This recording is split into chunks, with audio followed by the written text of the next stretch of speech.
Good morning. How you doing, everybody? Welcome to Stock Markets with Bruce. It's Uncle Bruce here. How are you today? Welcome to Thursday, April 1. April Fools today. I don't have an April Fool's gag for you. Uh, I'm known for that on my other channel from time to time. I haven't done anything yet. Or have I? Maybe I have. I don't have.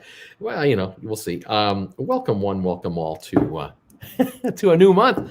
Welcome to the first day of the second quarter of 2021. We've survived quarter number one. Already 3 months gone in 2021. What? Just wow! Can you imagine how amazing how time flies? It's just crazy, just crazy. Getting ready for another day. It's our last day of the week this week because tomorrow the markets are closed, and I am not anticipating being on the air tomorrow. Just so you know, without the markets being open, there's no real point in me sitting here talking for 5 hours a day. Although I can tell you stories, but I kind of need a break. I actually need a break. So tomorrow will be an off day for me, as far as being live. Unless something crazy is happening, which I don't anticipate. But there might be a video popping up tomorrow. So you want to keep an eye on my channel. You make sure you hit that little bell notification icon if you're already a subscriber, or if you're thinking of becoming a subscriber. You'll find, the subscribe button here with a little bell symbol beside it. You click on that, and that'll give you alerts every time I do something. And you can stay on top of what Uncle Bruce is up to. What's he scheming now? What's he doing? Thank you for popping in today and seeing me. Thank you for all your comments and kind words. I've been getting emails from so many of you. You've been sending me emails. Some of you want me to set up a meeting with you, a one-on-one, and I'm happy to do that. There's my email address if you ever want to send me an email. It's the old school hotmail.com email address. A number of you have reached out to me, and I appreciate that. Some of you have reached out to me because you've heard me talk about the fact that I kind of need a manager, and I kind of need help. Of course, we all need help, but oh yeah, this guy needs help. There's no doubt about that.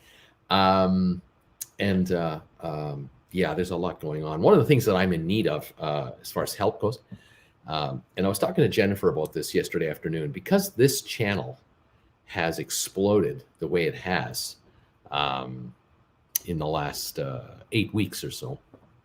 Basically, from about the middle of January, third week of January to now, this channel has gone parabolic, more than I ever would have thought, possible in such a short period of time.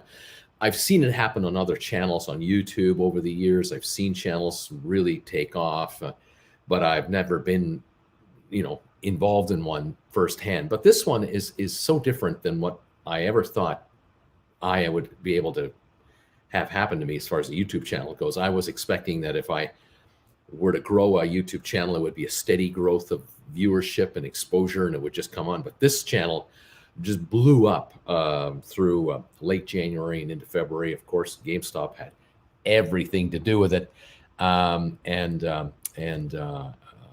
the fact that I went live to have this channel do what it's doing, that's the really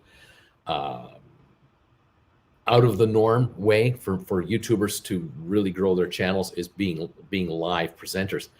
But being used to it, having done this on my other channel, Traveling with Bruce, for over 3.5 years, there was a time on TWB where I was live 6 days a week, Monday to Saturdays, with 8 live shows a week. And that's when I was trying to grow that channel from 2,000-3,000 subscribers all the way up. And I did that for about 1.5 years straight, 6 days a week. That is tough. And at the end of that run, I needed time to relax. And I'm only live now 2 days a week on that channel. I'm live Mondays and Fridays with my subscribers, and also for a live show every week. But having that experience has led me to be comfortable on the air here, and just, in effect, I find I'm just talking to myself at a computer, seeing my own picture here and going, "Hi, Bruce." Knowing you guys are out there, and thanking you for being here. But this channel has really taken off. Of course, as you know, we have over 105,000 subscribers. 1,200. I think we had 1,200 at the beginning of January, something like that, for 1,400, something like that at the beginning of January. Now we're at 105,000. And I have viewers from around the world, which again, thank you so much, because the interest level in stocks, investing, and a bunch of you are just kind of curious about this Uncle Bruce guy. And I almost have a tough time explaining it to a relative. Like when a relative calls me up, or a friend of mine I've known for years, say, "What's with your channel?" I'll go, "Well, I'm talking about the markets." Yeah, but why do they love you so much? Why do they like you? What's it about you that they like? Because I know you. I've known you for 60 odd years or 50 years or whatever. You're nothing special. I'm going, well, okay. I eat a bagel on the air. You should watch that. That's made for YouTube viewing. And so they have a tough time trying to figure out what's with this guy. But then they watch me interact with you, and they go, I get it. Yeah, it's just like you. It's like we're hanging out with you on at New Year's Eve, or we're hanging out with you on a Sunday at a park, and there's 8 or 10 of us hanging around, and we're all talking our stories, and then you come up with a story, and we're all just listening to what you have to say. That's exactly what you're doing. It's the Uncle Bruce show. I say, it's kind of what it is. And so I'm sitting on a channel here where I really was not prepared for how it would go, because no YouTuber expects how it can really go crazy until it happens. And when it happens, when the channel becomes active, then you figure out how to deal with it. And that's what I've been trying to figure out now for a month and a half.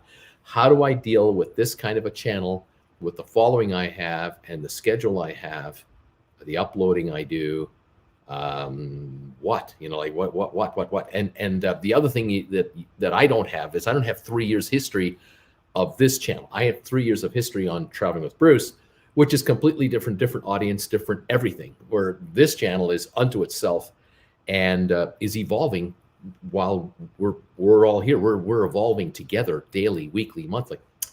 And so I'm trying to figure out what kind of help do I need to make this channel work better and let me do what I really should be concentrating on, which is my engagement with my viewers, and the rest of the channel.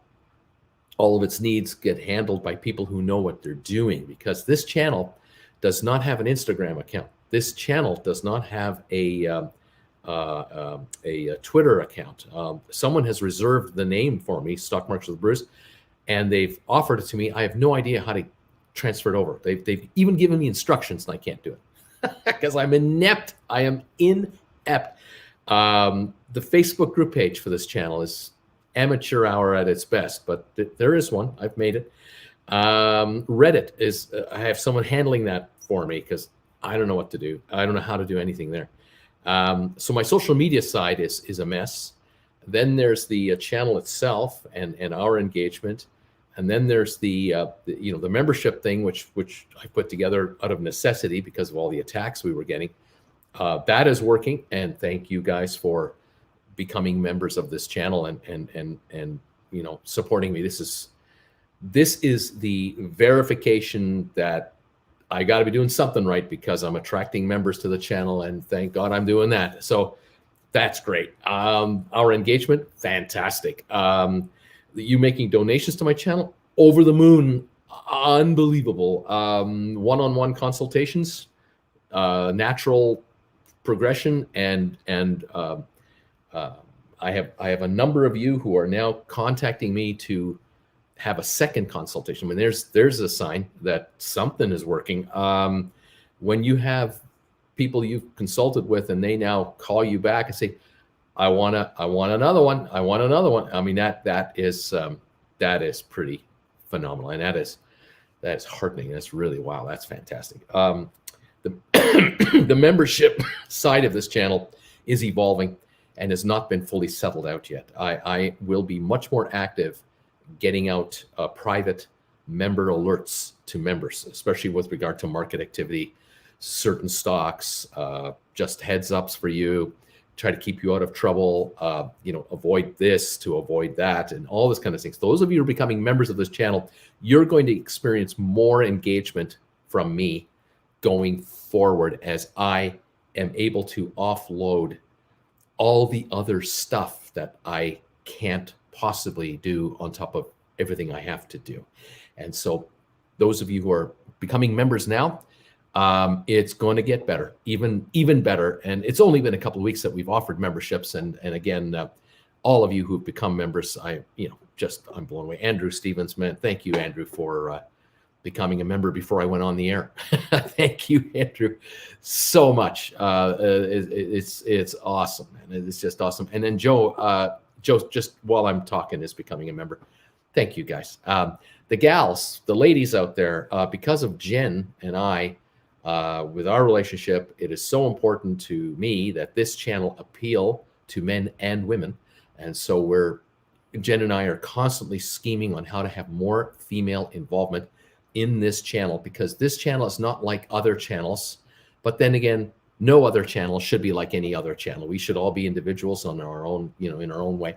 And this channel here will definitely be open to all. And the more females become members and followers of the channel, the happier I'm going to be, the happier Jen is going to be, the happier my daughter is going to be, because in my household, through my adult and fatherly life, I've been outnumbered 2-1 all the time. I got 2 gals and just me all the time. So I very much am aware of the female equation, and it is incredibly important. And so thank you again, all of you, and all of you gals out there who are becoming members. Thank you so much for that vote of confidence. Joshua M. Check, thank you, Joshua, for becoming a member of the channel as well. That's our just 3rd member here in a few minutes. Thank you. Really great. And so I'm searching for a manager, and I've been getting emails from some very wonderful people. Absolutely, I'm blown away. I have not been able to get back to people. This is almost an apology because of my being overwhelmed with this channel's requirements. I have not been able to get back to people easily. Tomorrow is kind of theoretically a day off for me, and so I might be doing some email work tomorrow. And going forward, there will be, contact made. I don't yet know exactly what my manager will do, because I have not got, at this point, you've noticed, there really isn't any advertising here. I'm not sponsored or branded by anyone. I don't recommend to you a product or anything like that, but I am being approached all the time through emails.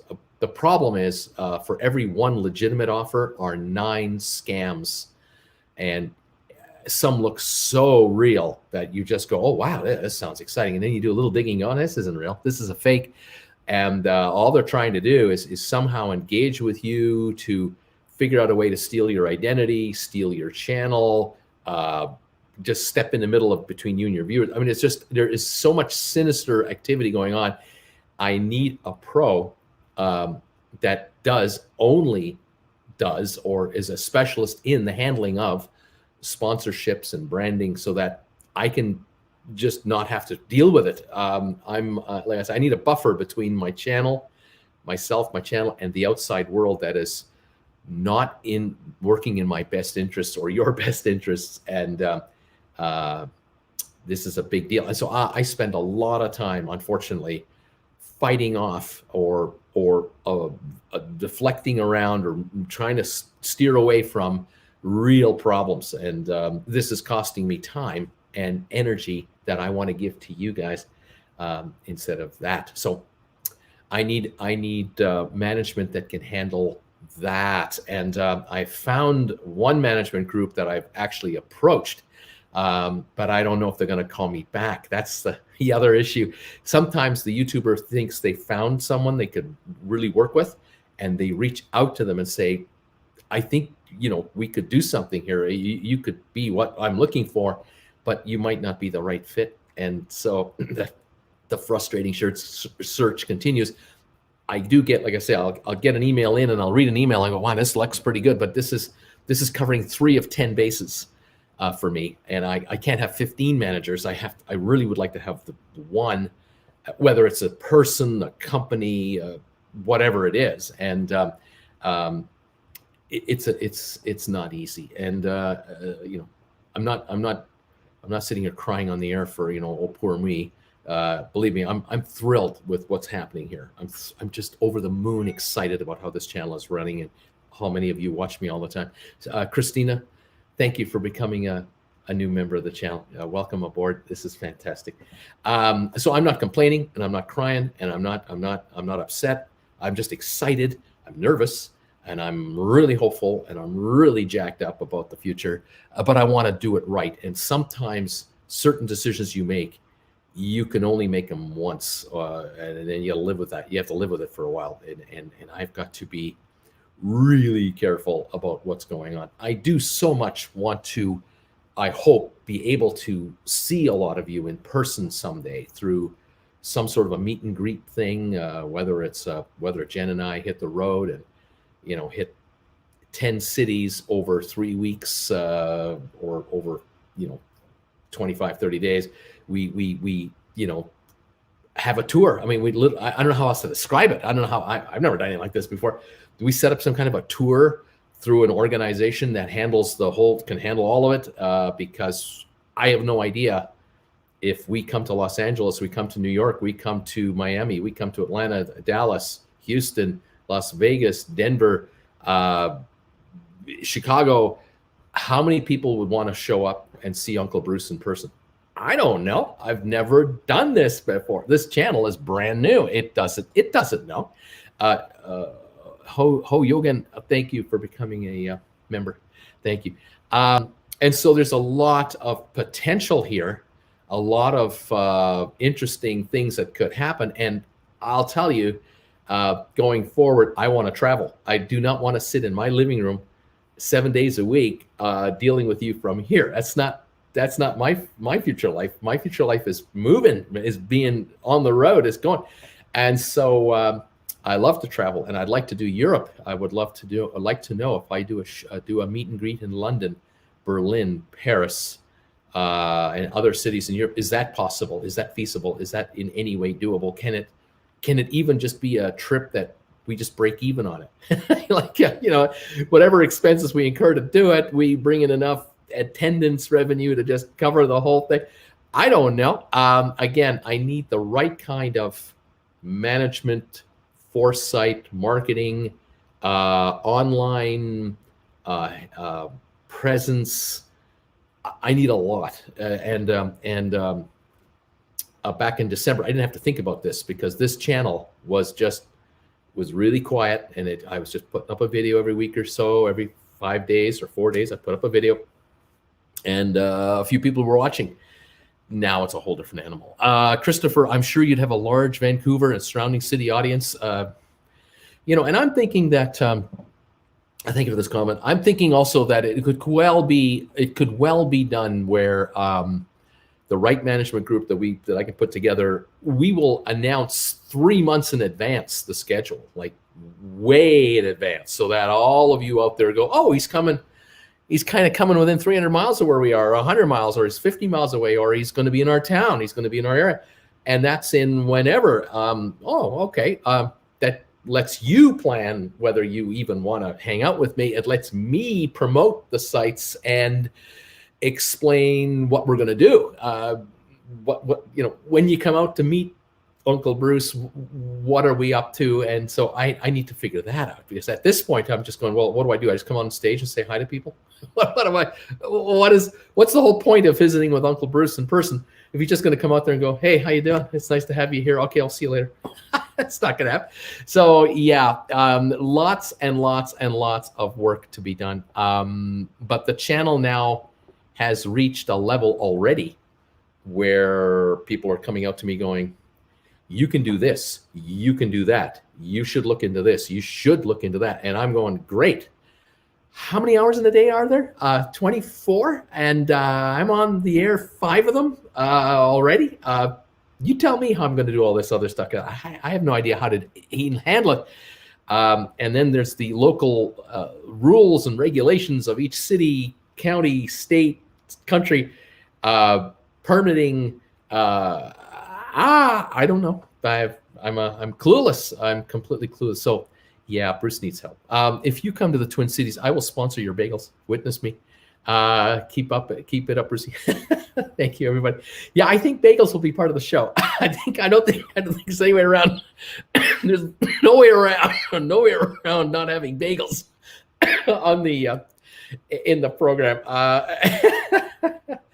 Yeah, it should be a lot of fun. I noticed this morning too. I was just for the heck of it, I was looking up some information regarding these. We've been talking about this off and on, on the air here, depending on which show you watch and when you watch me. We've been talking off and on about the GameStop story, about movies and documentaries and all kinds of there's all kinds of press, right? I think there are 5 different projects on the go right now, maybe more. I think 3 are potential movies, and 2 are documentary type things.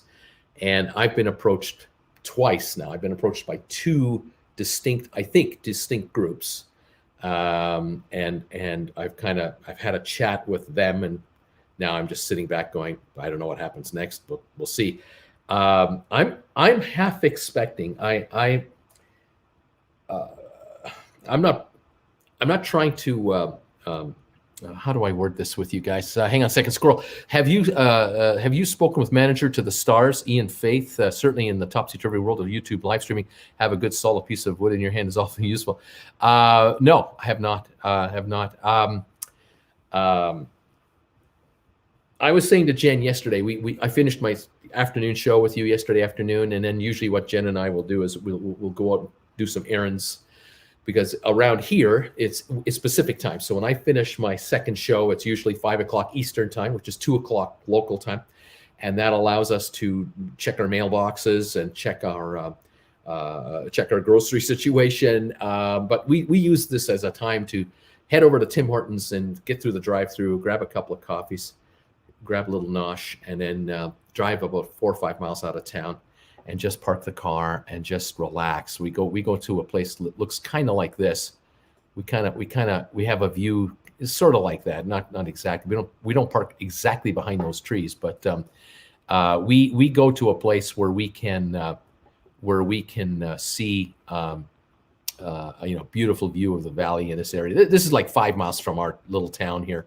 Gorgeous, and you're sitting there and you're drinking your coffee and you're with the woman you love, and you're just relaxing. And I'm just going, I just relax, and I'm recovering from my day, and we review what happened today, and we talk about Olivia, and we talk about Mark, and then there's Ray, Jay Ray. We talk about you guys. How did they behave today? We talk about how Suze Helmer became a member. We talk about that. Welcome, Suze. And we talk about the whole thing.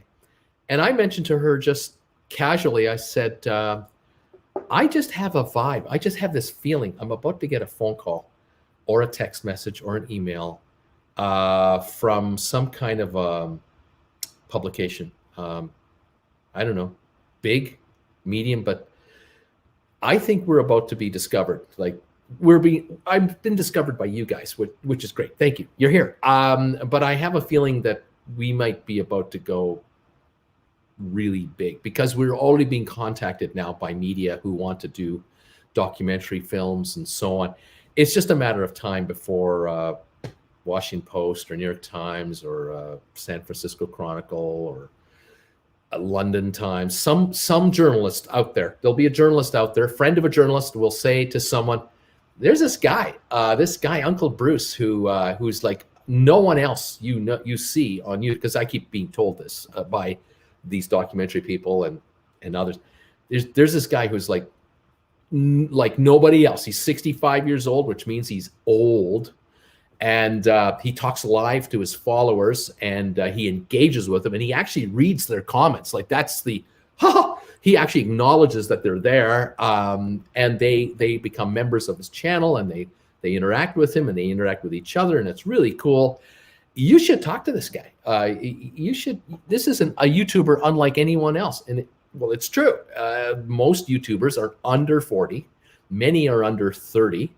And for good reason, because you need a lot of endurance to do this. You want to be a YouTuber full-time? Any of you out there 50, 55, you're thinking of becoming a YouTuber? Full-time YouTuber? You better be in pretty good shape health-wise. You better have some endurance, and you better be able to take punishment and laugh it off. Because if you can't handle it, you are done for, because this can be debilitating if you aren't able to handle the stress of doing what this requires you to do. In any event, I just said to Jen, I said, I'm just expecting it at any time. There will become a moment in time where either I will be watching my channel after a show. I'll just be looking at my analytics and I'll go, oh, look at that. 500 subscribers an hour are subscribing to the channel. What's going on? What did I do? What did I say? Or the views just go stupid, parabolically ridiculous out of nowhere. And what that means is someone will have written you up without even calling you. And that can happen. That there are journalists out there who are going to say the 10 most popular YouTubers for the month of March were, and then there's that. Or there are a bunch of new YouTubers in town in the last 3 months. What are they? These are the guys that are talking about the stock market, or GameStop, AMC, and other meme stock YouTubers. Here's a list of the most popular, and I'll be included in the list somehow. That kind of thing. So I just said to her, I just expect it. I just expect out of left field something to come here, which will then put more pressure on the channel, because if the volumes increase as far as how many of you are watching me live at a time, how many of you are becoming members, how many of you are engaging with Jen and I, how many, I have to now have a smarter, more efficient social media footprint, and have it handled professionally and properly. Because again, I'm a rank amateur and I do not know what I'm doing. I kind of know what to do, but I have no way to do it. And I don't have the energy to do the 15 hats on top. And I'm not going to have Jennifer work 20 hours a day on my channel. That's not happening. And so I need to look into it. So if you see,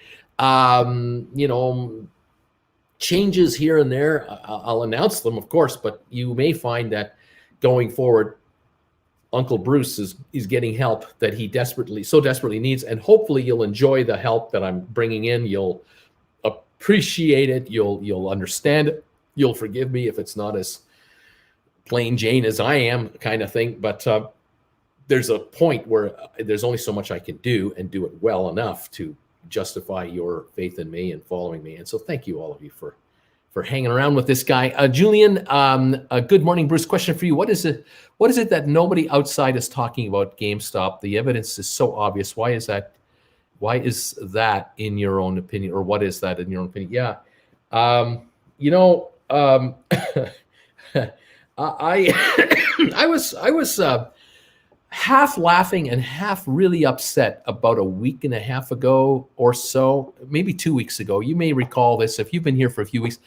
You remember when I was, we were talking about a news announcement that came out from GameStop. They made an announcement about 2.5 weeks ago. About 2.5 weeks ago. It was before the financials came out. So this would have been in, early part of this month. And what it was they said that they had formed a committee, and they had appointed Ryan Cohen, the head of the committee. This is the board of directors, to look into how the company can convert itself to a digital format. And of course I saw that announcement and I'm laughing. I'm going, what are you talking about? You guys have been doing this for months. He joined the board specifically to do this. That's the reason he joined these guys. That's why they want him. They more than welcomed him in there. Whether they welcomed him with open arms or not, I don't know. But they had to let him in because he's the biggest shareholder and he has a vision, and it makes all the sense in the world. And so they started hiring people already, and they've already got people leaving the company that they want out to bring people in that they want in. And then this announcement came out, and what made me laugh and also made me angry at the same time was over on CNBC, where I'm pointing at my TV now. For those of you who don't know, they read the announcement on air that whole morning, that whole show. They were talking about this announcement, and they all acted like they'd never they'd never heard this before. And I was just going, you guys, that's how much attention they pay to the company. They pay zero attention to this company. All they were paying attention to was all the hype of the GameStop trading, but nothing about the company itself. Robin, thank you for becoming a member of this channel. Fantastic. I'm glad you're here too. Another female member. This is great. And so I saw that and I went, well, isn't that so darn typical of these guys? They've got the goose that lays the golden egg, a gigantic NBC media machine behind them. They have the cable network, CNBC. They have researchers and producers and directors and writers and the research. Unbelievable. I will work for free for any general IT needs. MSG me later. For valid for Bruce only. Thank you. And yet these guys are not utilizing their abilities. It's amazing. Sean Gamer, thank you for becoming a member as well. Sean, it's nice to have you here, buddy. I'm just amazed at how absolutely is the word clueless too hard to say, or is it really more like we don't care? Like we just don't care. And I can understand some of this because I can't imagine myself being a host of a program on a network show where my background maybe isn't business. Maybe my background is, I don't know, I've always wanted to be a news anchor, or I always wanted to be a roving reporter, or I always wanted to do that, but I couldn't get that gig. So I found this gig years ago, and it turned into an on-air presenter on CNBC. I have a gig, and I've been here 5-6 years, and I'm learning my chops, and I'm known, and someday in the media I may move on into other areas. But part of my gig and part of my job is I have to announce all of these developments in the corporate world, and this is just the millionth company they're talking about, and they don't care. And I can understand that. Why should they care about GameStop? Why should they care about any company? Because they're just doing a job, behind a desk or standing in front of a board of some kind and got a microphone on, and they're listening to their director or producer and just spewing out what they're supposed to talk about. And they're reading the teleprompter. I mean, that's their job. It's a job. And I respect them for that. And actually, someone has to do that job, and some of them do it very well. And then there are the others, like Jim Cramer, who they're not journalists first. Jim Cramer is a industry guy. He's from the street. He's from the brokerage firm. He's a Wall Street man who's become a personality journalist type person voluntarily. And when he speaks, you're listening to somebody who has the 40 years of experience behind him, bringing it forward to you. Now, you might not agree with the guy, but he's not a journalist type person, right? But I was just amazed that when an announcement came out about GameStop, that they've already been reporting the fact that the company had been making changes. They'd already reported the fact that certain people had left the company and new people had come in. They talked about Cohen months ago, and now this is all brand new. It's all news to us. Well, look at that. The company's changing its direction. And I'm just kind of going, you guys, wow. But, maybe there isn't. Maybe there is one person in charge of the whole thing who runs the whole deal, and that person doesn't care about most of what's going on because they're just focused in on the on-air product. We just want to make sure that, we've got the right demographic viewers, the right demographic hosts, the right demographic message, and then our ad rates stay at the top, and we are always sold out with good paying ads. I get it. This is a television network. This is not a business information service company. This is a television network, cable television station, and their job is to get viewers to watch so that they can sell advertising to advertisers to generate revenue to pay for this whole organization and then have a profit flow upstairs to the mother company. That's the job of the person who runs that network. Their job is not to educate you on how the market works and promote to you any particular stock that you are specifically interested in, because that's not what they're there for. Okay, frustrating as hell for some of us, but that's what it is. But when they come off so flippantly about being clueless about news that's been out on this company for weeks, and it's not like GameStop was never in the news before. It's been dominating the coverage, but on that network, it had been dominating the coverage they were like poo-pooing it. They were criticizing you as investors, dumb money they were calling you. And the Reddit crowd was a sinister group of online evil people. That's the image we were all kind of hearing about. And then this news comes out and they just go, oh, that's surprising. Like, wow, yeah, the company's actually legitimate. Wow, that's something. Anyway, it drives me nuts. David, I don't hire a management company, hire an individual that works for you. There you go. Everyone is just, you guys are so kind to me with the advice and everything. I can't tell you how much I appreciate this. Really, Jen and I do. James, due to the recent turbulence and secular headwinds, thinking of switching my ETF focus from growth funds like SPYG and QQQ into more value plays like SPYV and XLI. What's your broader macroeconomic outlook on that? I'm going to talk about some of this in a few minutes. I'm going to talk to you guys today about the big picture, this big infrastructure program, and what this could mean to you and what might this be. So just stand by. I'll be back to you on that. Philo is a new member. Philo Ibiza. Thank you, Philo, for your trust in me to join my channel as a member. I so much appreciate it. Thank you, buddy. Thank you.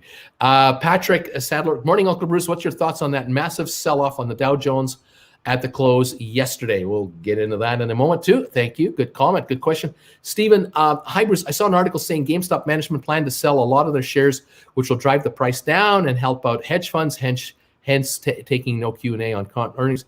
What's your take on that? Thank you. You saw an article about it. I don't know of anything about it.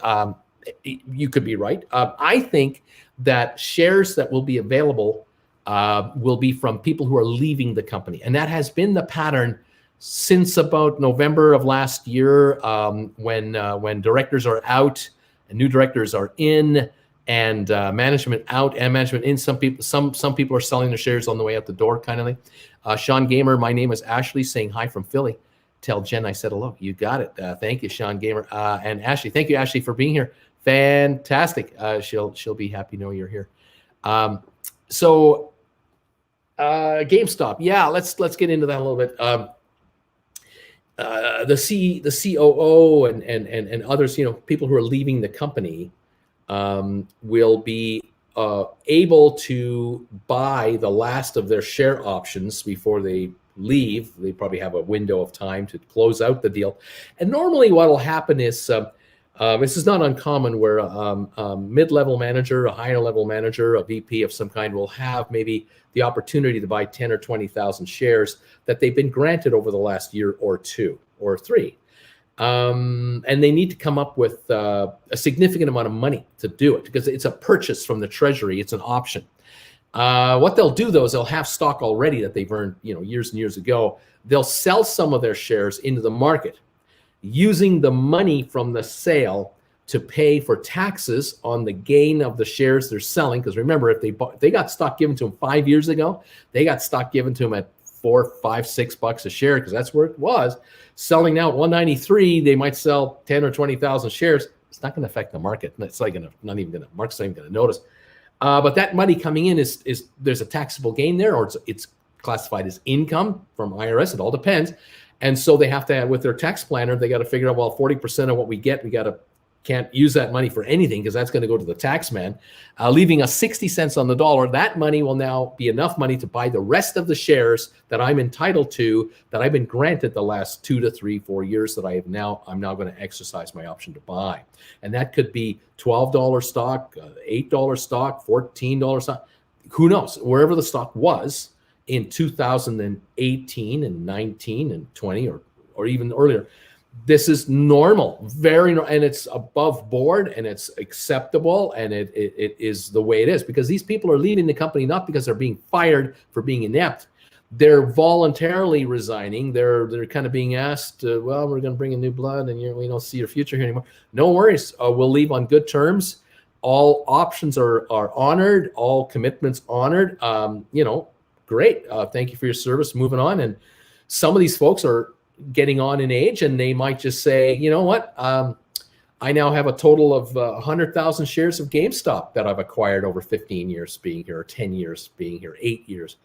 I'm going to sell them all. And that at $200 a share, I'm retired. My wife and I are retired now. We never thought we would ever see $200 a share, because even 6 months ago, it was unthinkable that these shares would be in this neighborhood. But this will not affect the stock price. No. There are no managers who are thinking of selling 20 million of their shares to get out of Dodge. There's none of that available. And so to help the hedge funds, you're thinking about, well, will this help the hedge funds cover their short positions by these folks selling stock? Theoretically, the shares will be sold now by, quote, non-insiders into the open market. And yeah, so maybe 50,000, 150,000, 200,000 shares will show up over the next month or two, but that's hardly going to solve a possible 100 million share problem that is floating around out there. So no, I don't see that being being done to allow these guys to do that. Stephen was saying, do you think that the management didn't answer questions because this could have been part of it? You need to understand that with every single public company in existence, thousands and thousands of public companies in existence, all management in these companies and directors and so on, they all probably have employee stock option plans. They probably all have options to be able to acquire shares. They probably many of them are probably granted shares in the form of a bonus for a job well done as part of their work contract. This is standard stuff in the entire realm of the brokerage business and in the public markets. This is another reason why companies do go public, because in the past, if you worked for JP Morgan, you might be involved in his family business. Well, he got rich while you were paid a salary. But eventually, these companies would be taken public, or some of these companies would go public, and they would attract management in that could now share in upside. And if you got to think about this, you're 35 years old and you join a company that's public, and every year you can acquire $10,000, $20,000 worth of stock between what money you put in and what the company is matching. And over 20 years of service, you've got $300,000-$400,000 of cash into the stock from 20 years ago right to now. And if the company's been at all successful, it could be that your $200,000, $300,000 that you've sunk into this thing with employer money, that could be now worth $2 to $4 million, and that's retirement. That's how this game works, and this is standard. And this is not pie in the sky thinking. This isn't like, oh wow, this is really bad for investors. No, this is good for investors. This is good for shareholders. You as a shareholder want to know that every employee of this company is addicted to the stock going up. That's what you want as an investor. You want the president so motivated to perform at the highest possible level that this company's prospects are always on the move up for the shareholders, because you want the insiders and the owners and the employees to be shareholders like you are. The worst kind of stock to invest in is where the entire stock is dominated by one guy, one family, and the rest of the employees combined own 1% of the company. And they're hardly motivated because they see the stock at $400 a share, and they're saving $20 a week. The employer's kicking in $20 a week or a month. And so $40 a month is going into a stock plan. $500 a year is going into a stock plan, into a $400 stock. So at the end of the year, they have one share more of the company. So what? It goes from 400 to 500, and the next year goes from 500 to 600. After 5 years of service, they've got 6 or 7 shares, and they're worth about $4 or $5 grand. Yeah, I can't retire. This is just, this little extra money. It's extra money. Sure, nothing wrong with extra money, but it's not the payoff. Whereas right now, GameStop is attracting talent into that company with offers of stock options and stock performance bonuses. And these new people coming in from Amazon and from Chewy and from other companies are going, Yeah, I want to join the Ryan Cohen train right now. I want to be on the Ryan Cohen Express today. I don't want to join in 5 years. I want to join now. I want in early. I want in right here. It's almost too bad he didn't call me like 6 months ago, or when he first started, because the stock was at $15. But now at 192, I definitely want in, because this isn't going back to 15 or 20 bucks a share. No, those days are over. There's a future here of unlimited potential, and I want in, because look what happened to Chewy yesterday, just yesterday, bringing in a profit for the first time ever. This former Ryan Cohen company is now a profitable pet e-commerce company. This is the path for GameStop here. I want in. We're a global concern. These shares could be worth just a ton of money over the next few years, and ride the train with this guy for 10 years. Yeah, I think so. I think that's what I want to do. So that's how this is working. All right. The big picture about the economy, and what's going on. And also yesterday, the sell-off on the Dow. We had yesterday a sell-off on the Dow to close the quarter. It was just a window dressing event. It was a no-brainer. This morning, all day, the Dow's been positive for the overnight. Europe was positive. Asia was positive. The Dow right now is showing a 53-point gain on the pre-market. We got 14 minutes to go. I'm showing S&P up 18, and I'm showing NASDAQ up another 157 points. The stimulus program, the stimulus program and the infrastructure program, this is big news, you guys, and it is good news for the U.S. economy and for publicly traded companies in the United States. This is very good. And you don't have to worry about, I don't want to buy a company that builds bridges. I don't want to invest in that. No, you don't have to worry about investing. You want to invest in companies that are going to use the bridge. That's who you want. That's everybody. Everybody uses the bridge over a river and along the road, the highways being upgraded and the internet being upgraded. This is huge for everyone. So you're switching your ETF focus. It's okay. Fair enough. You want to look more into more value plays. Well, God bless you. I think you go in the wrong direction. I think you should be looking at growth, because I think the infrastructure program is an absolute growth program, and it's going to take a full 10 years to play itself out. Do not be worried about the talk from certain politicians that, it's going to cost us all these tax increases. It's going to stymie jobs. Bunk. This is an investment in the infrastructure of the United States of America, the most powerful country in the world.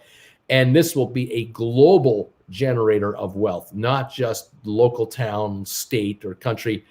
This is big news. When the United States becomes more efficient and more effective in a free enterprise environment, the planet benefits, not just Americans. It's great news around the world. Publicly traded stocks and private companies are going to do just fine with this phenomenal investment into the infrastructure, whether it's airport improvements, internet productivity improvements, literally highways and bridges and ports. Yeah, of course, all of these infrastructure departments, all these levels of infrastructure, there's so much of it. You probably were surprised when you looked at it a little bit, hopefully studied it a bit. You're seeing how varied and how complex this bill is. This isn't like, we're just going to improve highways. No, this isn't a highway bill. No, this is the whole enchilada bill. This is a massive investment, and it's well overdue. It's 15 years late.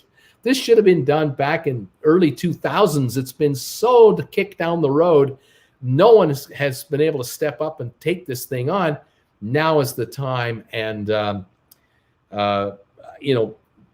President Biden seems to have this window, this little window right now. There's this window, and he's got a wristwatch with the timer going, and he has about 3 to 6 months to get this thing through, and then it's all over. It's all over, because by into next year, everyone is talking about the midterm elections. No one will want to pass any bill to help any other party out.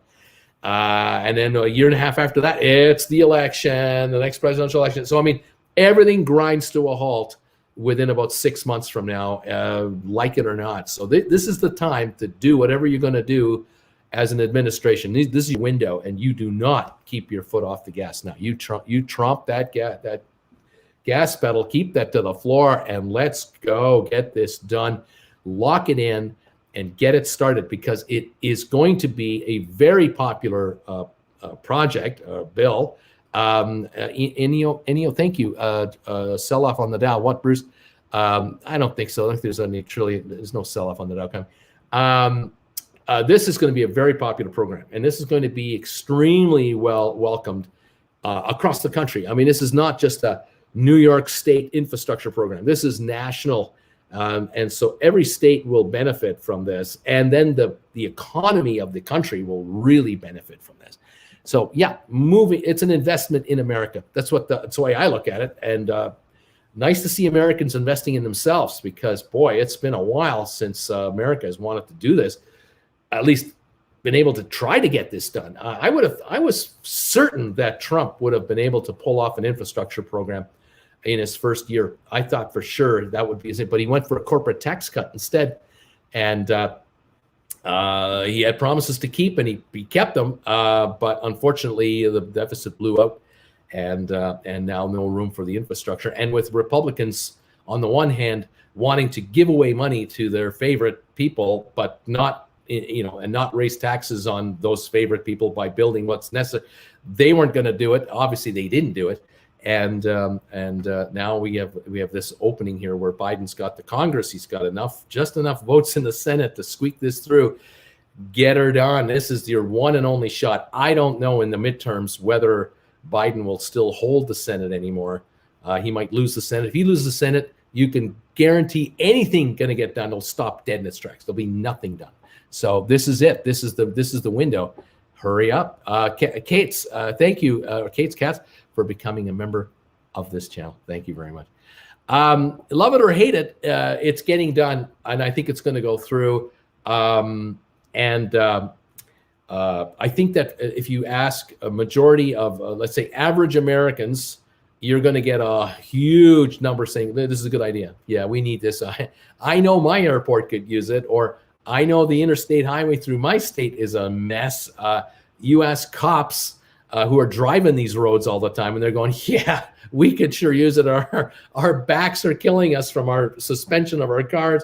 Yeah, truckers. What trucker is going to say, oh, this is a bad idea? We shouldn't build brand new bridges or maintain these giant bridges. Are you kidding me? Yeah. They're saying, yeah, we need this. We've needed this for a decade.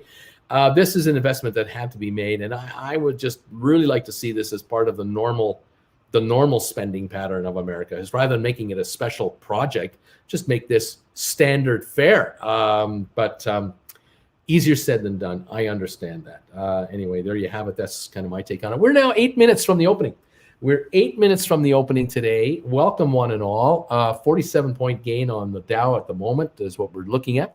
17-point gain on the S&P and 155 on NASDAQ. Oil is up $1.43, which is interesting to see, at 60.59. GameStop at 192.68 for the early morning quote. Pre-market, let's just say. All right. Thank you.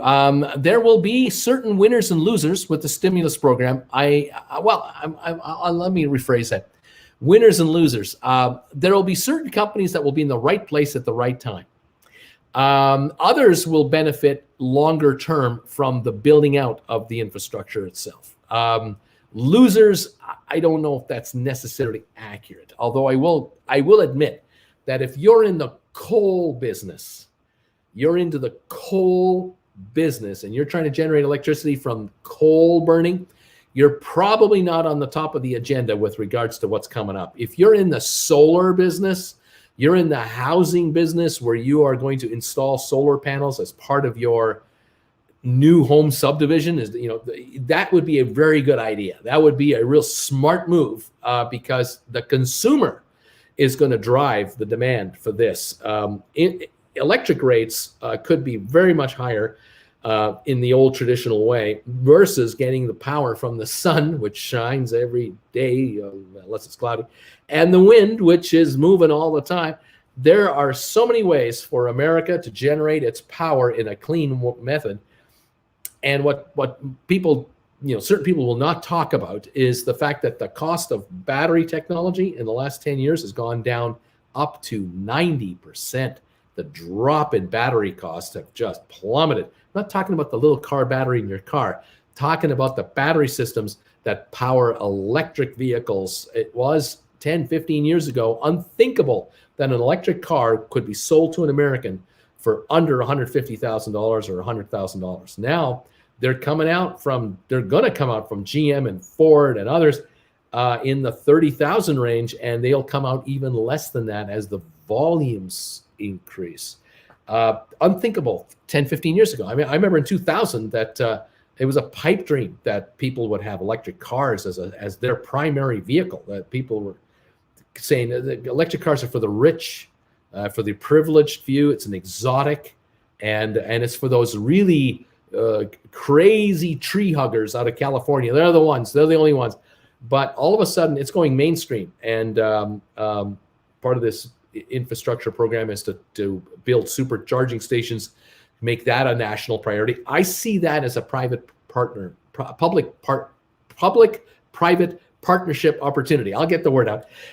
So I can see on the interstate, you pull off at the big gas station that used to be just gasoline, and over there are a bunch of chargers. Over here's the pumps. There's the restaurant. There's the bathrooms. Knock yourselves out, and it'll be sponsored and subsidized by taxpayers to start, and then over time, taxpayers will use these charging stations, and they will pay to get the electricity into their cars, which will bring the cash back in. It's an investment now for the payoff later to convert out of one form of transportation and convert into another. Truck stops will become very adept at going electric. And it could well be that certain trucks will literally swap batteries out. They'll literally take a battery that's in a truck, take it out, snap a new one in, 5-minute turnaround, and you're charged up for another 1,000 miles. Off you go. Where in other cases, the trucker will plug in for a couple of hours while they go in and have a shower and they have a meal,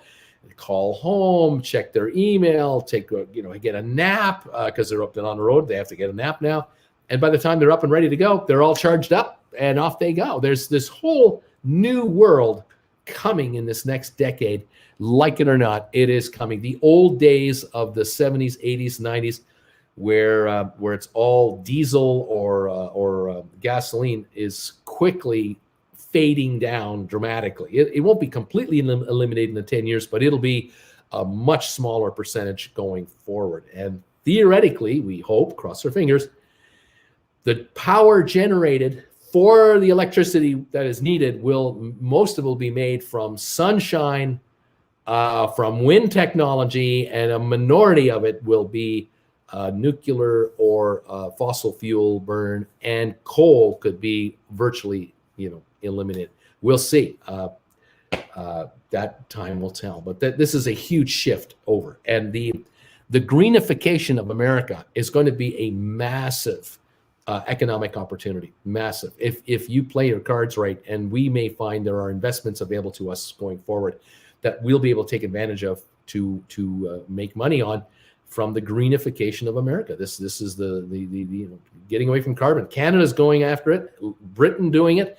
Germany, France. I mean, the G20. That's the direction. There's certain countries that are still old school and will try to hang on to the old ways because it's cheap. Coal will be really cheap, but the world tariffs will be so onerous on countries, their goods, because they're using the old school technology that they'll dump coal as well. It'll be impossible to pollute the earth with filth and expect a free marketplace to buy and sell goods. The rest of the world will shut you off. And so you either join or die. They'll join. It'll take a while, but it'll happen. That's just one man's opinion. I remember as a kid in the 70s, I read an article, it was like 1969, I think it was. I read an article in my local paper in Kitchener, Ontario, that there was going to be a brand new nuclear power plant opened up in the Bruce Peninsula, which caught my eye. The Bruce Peninsula, hey, that's me. And it was going to be ready in 74. I thought, wow, that's the future. 1974. That's next decade. Because we just landed man on the moon a few months ago. Wow, we're going to have a nuclear power plant built. How can they figure it out? How can they say with any accuracy it's going to be open in August of 1974? How do they do that? And that always blew my mind as a 14-year-old going, how can they be so sure? Well, of course, you're dealing with 30 and 40 and 50-year-old pros who've been around a while, who've been doing infrastructure for a few decades already. And they were able to pinpoint, it'll take about 4.5 years to get this thing done. And it was. In 74, it was all done. Now they were talking about projects that were opening up in the 80s. And you're just going, wow, the 1980s. Oh, that is so future. I mean, wow. And here we are in 2021, and I'm looking back at the 80s going, oh, I miss those days. I miss some of the days in the 80s. I miss some of the days in the 70s. But also, I'm kind of happy to be here in 2021. Anyway, interesting stuff. We'll see what goes on. We are opening now. We are cranking up. The bell is being hammered here in New York, so we're opening it up. Let's see where we're going and where our stocks are headed. And let's follow the markets together. Welcome to another day in the stock markets. I'm glad you could make it and join me. It's Uncle Bruce here with Stock Markets with Bruce. Nice to have you by. I hope you're having a good day. I hope you're going to have a good weekend. I hope it's a safe one for all of you. We've got to be careful out there, kids. I'm showing GameStop at 192.86. Initial volume of 220,000 so far, just the initial trade. AMC, I'm showing down 2 cents to 10.19 right now.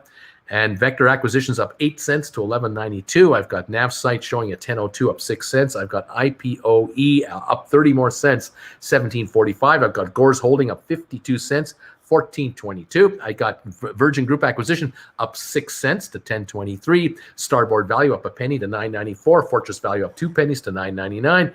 Vanik Vectors Semiconductor Fund for that ETF up 4.89 up to 248.59. Now up $5. Home Depot up 226. IBM is up 6 cents. The Dow is up 100 points. Microsoft up 260, Apple up $1.40 now to 123. Tesla up $16 to 683, coming into 700 again for Tesla. BlackBerry or Bed Bath & Beyond. Let's start with Bed Bath & Beyond up 59 cents at 29.74. It's not been able to crack 30 lately yet. BlackBerry up 15 cents to 8.58. That has come off a long way in the last couple of weeks. Royal Caribbean up $1.49 to 87.10. Norwegian up 38 cents to 27.97. Carnival up 49 cents to 27.03. Green pretty well everywhere. If there's any red, it's pennies. A lot of stocks are up in a dollar version or more. So far, so good. GameStop 190.150 up $1.68 so far this morning. 192. I think we just hit 192.25. Volume of just under 300,000 shares. Very quiet opening. And we survived the end of the quarter without any blood being spilled on the stock. There was no $50, $80 hammering of the stock, which is great. Right now, we have a tentative start to the first day of the second quarter. We'll see how the markets want to react from here. Fantastic, everybody. Thank you for being here with me. And a lot of you are talking to each other, which is great. I appreciate that, too. Julian, thank you for being here. The Everything Short is exciting. Well, we'll see about that. KW, GM, Uncle, good morning. Did you read the direct due diligence on Reddit? The Everything Short talks about Citadel shorting the bond market. Also, the SEC exempted Citadel from regulations that prevent destruction of evidence.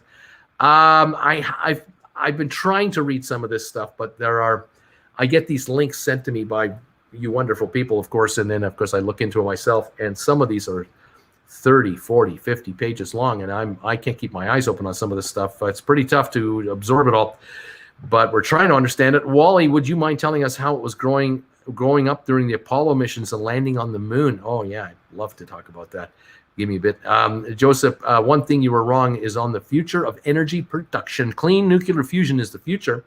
Helium-3 or deuterium and tritanium fusion is the future. I'm not doubting this, and I'm not going to argue that because I can't even understand half those words. But I'm certain you're right that the future of electrification will be far more green than we've ever witnessed in our lives, and will be very strict with regards to environmental damage and so on. Yes, I agree, and I'm hopeful that the future of nuclear will be manageable.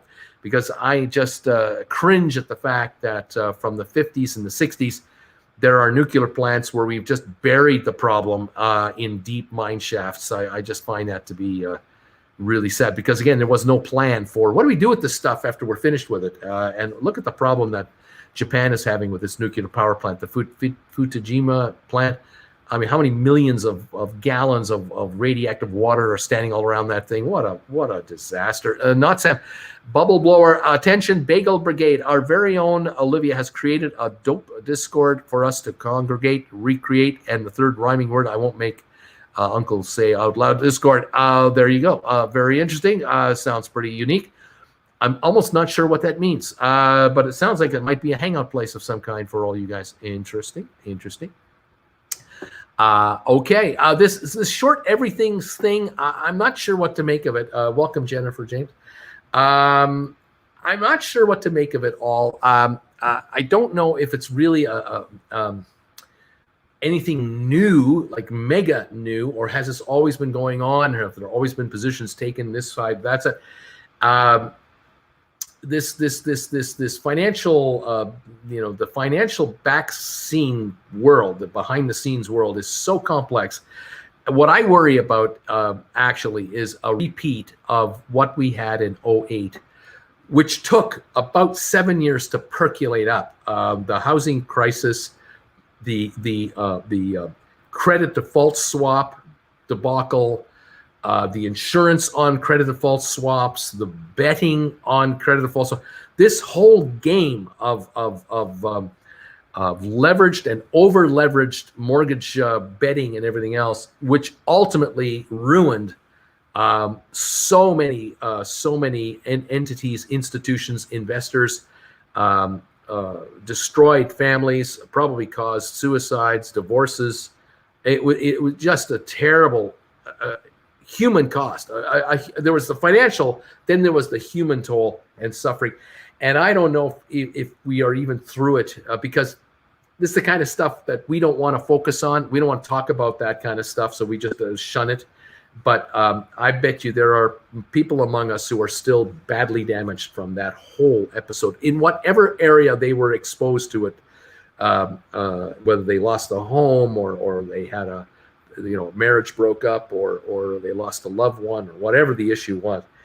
What I worry about today is there all kinds of stuff happening off the radar screen at the moment to regulators, where regulators just aren't even thinking of looking into this little corner of the house or going over there, looking in that area, that could come back to haunt us in a really ugly way. I wonder about that. And this shorting everything kind of terminology that's being talked about now, you wonder, is this really something that we should be worried about for the big picture, or is this something not to worry about? Is it normal course business, and it's fully accepted in the marketplace, and it fully passes the smell test for regulators? I can't answer these questions. I'm not qualified to even, give you my opinion on it, because it's just not my wheelhouse. But hey, I'm here watching the net effect of whatever is happening behind the scenes on what we can see. And I'm following it as best I can for you. And we'll just kind of do the best we can. But, this housing thing, I mean, I suspected, I was living in California at the time, so that was ground zero as far as, where the housing problems pretty well started off. I think Stockton, California was absolute ground zero, and then Fresno. And then it, went out from there. Houses were built on spec that weren't selling anymore. That's where it started. In any event, I noticed we were, Jennifer and I and our daughter, we were renting a condo at a golf resort in Palm Desert. The condo development was built back in 1984, 85. It was back from that era, and we were there in 2000. So it was 15 years old when we first got there, and it was 22 years old when we left. And when we first got there, we were renting a condo that the owner was telling us was worth about $225,000 at that time. And within about 4 years, by 2004, 2005. So 5 years later, the condo was now valued at about 325. It had gone up about 50% in value, about 100,000 on a $200,000 condo. And then by 2005, it reached 400,000. And I was watching Zillow and these other reports. I was watching, we see all these realtor ads all the time. And here we were hearing all the news locally about how hot the real estate market is in the USA and in California, and now here in this region where we were living. And I thought, wow, this is really something. This condo they're valuing this condo at over $400,000. And I knew there's no way this condo is worth that kind of money, because we'd been renting it now for 5 years and the landlord had done nothing to it. We did find in the first year the air conditioner heater system conked out because it was an original unit. So that was replaced. And I think that cost about $4,000 at the time. But the rent we paid eventually covered all that. But other than that, the condo needed a lot of little things because it was showing its age. But then again, we were renters, and so nothing was going to be done while we were in the unit. I got that. But the good news for us is that the rent didn't go up while we were there either. So they kept the rent where it was because the condo was beginning to look a little tired here and there, right? But in any event, the owner was able to refinance the condo. One day, the owner asked me, would it be possible to be allowed in with an appraiser, because they wanted to have an appraiser walk around and look around. And so we said, yeah, sure, no problem. So the appraiser came. They were there for 15, 20 minutes. It was like so quick. I walked around to the front of the unit, the back of the unit, and then they were gone. And then I heard about a week later that the landlord was very happy because the landlord was able to refinance this condo. And they had like an $80,000 balance on an old mortgage left over, and now they refinanced. And I think they refinanced it for something like $375. I think they got a check for $300,000, like 380 less the 80 owing, $300,000 in their hand, and that was being used for needs that they had as a family. And I'm looking at this going, wow, this is this is insane. But the payment that I was making, the rental payment I was making, was more than enough to cover the condo fees and the new mortgage. And so I was helping them carry this $380,000 IOU on this condo. By the time when I was back in Canada in the 08, 09, when the crash happened, that condo went back down to $195,000, $200,000. Like all the others in the complex, and the whole valley of Palm Desert, they lost 35% of their value, 50% of their value, some more. And so this condo was really down, and it went into receivership. I found out later that the owner, they stopped making payments on the mortgage because they weren't going to pay on a $375 mortgage. They just gave it up, and so the bank got it, and it took 2 years for the bank to offload it, but they had to put money into it to get rid of it because it needed all this work that we knew had to be done. And so that's how the market, worked out way back when in 07, 08, and that mortgage collapsed. I would imagine that every mortgage around us that had been redone all collapsed, and the housing market, I could see it firsthand. I could just see it going, this is where I can understand there's a housing market bubble. Sure can. You people can refi an existing property to these levels. We got a problem, Houston. There's going to be a big problem. And sure enough, it came to pass. And yet Palm Desert recovered very quickly because it's a desirable neighborhood that people would like to live in. But it took about 3-4 years for the real estate to come anywhere near, again, those levels. I'm not even sure if today that condo is worth what it was once worth in 07 at the height of the market, 06, 07. I don't even think it's that high yet. And so the destruction was massive, and it was across the board. And in some cases, people decided not to stick around anymore, and they checked out early, unfortunately. And then there were others who, there were divorces and businesses went under, and it was a devastating time. And I wonder today about what is going on now that we don't see, that we can't tell. Did we notice the other day when that hedge fund blew up last Friday is that also happening with hundreds of others of hedge funds out there that we've never heard of before, and that are going to these are going to become, these pimples are going to start showing up, the measles kind of a thing, and it's going to become pervasive. This is a question I can't answer. Julian, no one poop covers everything in the market. The regulators no longer have an adequate smell test. And then second comment, did I miss it? Hang on. Oh my gosh. Sorry, folks. Just so many comments came in here so quickly. I missed them. Here we go, Julian again. Yeah, when poop is mingled with everything in the market, regulators' smell tests no longer work. I hear you there, Mark. Mark E. Pleer, thank you for becoming a member of this channel. Mr. M, I can't read your name properly, but thank you for becoming a member of the channel. It's great to have you. Also, KW, hypothetically, if the due diligence is right and we're headed to another '08, what is the best way to prepare for a major depression? What now? Well, that's a good question.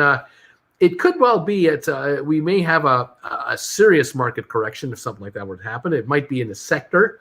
It might not be it might not be the entire global economy, but it might infect the global economy and slow down the economy by 5 or 10 or 15% for a while. That's always possible. Andy, any thoughts on when IPOE might officially merge? I think it's next week, but I don't have the exact date yet. But it's close. IPOE, very close. What to do if the market does a meltdown? What do you get into and how do you do it, and so on and so forth. I'm not sure if we're going to really get a super, like a full-blown market meltdown, like a world meltdown. By the way, 187.42 on GameStop. It's down $2, 260. Is it possible that we have a mild recession? Yeah. Market correction? Yeah. Will that be harmful to the world? Probably not. It'll affect it, but it'll calm things down a bit, because the economy, in my opinion, in the last year has moved forward 10 years in 1 year into remote working. It's changed everything. I think corporate America, corporate Canada, corporate Europe, elsewhere, so many people are now working from home that used to work in an office environment that I believe many companies have found a way to operate going forward now at a much lower cost factor than they ever thought possible, because they could not have thought 2 years ago, what we should do? We should tell our 200 employees to not come in the office anymore starting next month, and we should tell them all to work from home. And we'll make an investment with all of them to make sure they all have high-speed internet in their houses, which we will provide, and make sure they all have a laptop of high caliber power so they can do all their work from home, and they can plug their laptop into their desktop or whatever.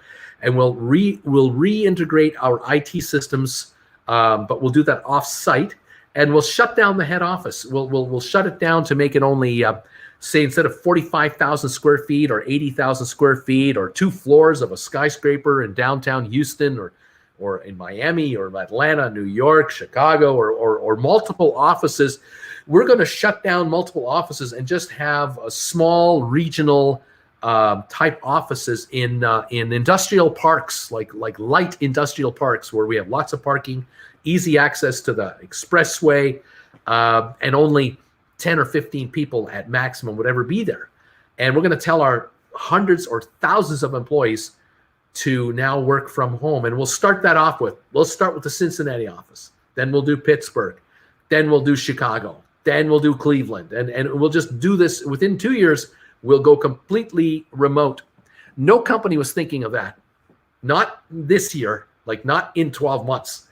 There was probably futuristic thought of, down the road, with these phones being so powerful and these laptops becoming so ingenious, and these big ass iPads, the one that Bruce has, this gigantic thing, and these laptops, the one that Bruce is using, the MacBook Pro, we could really start shifting employees over the next 3 to 5 years to remote working.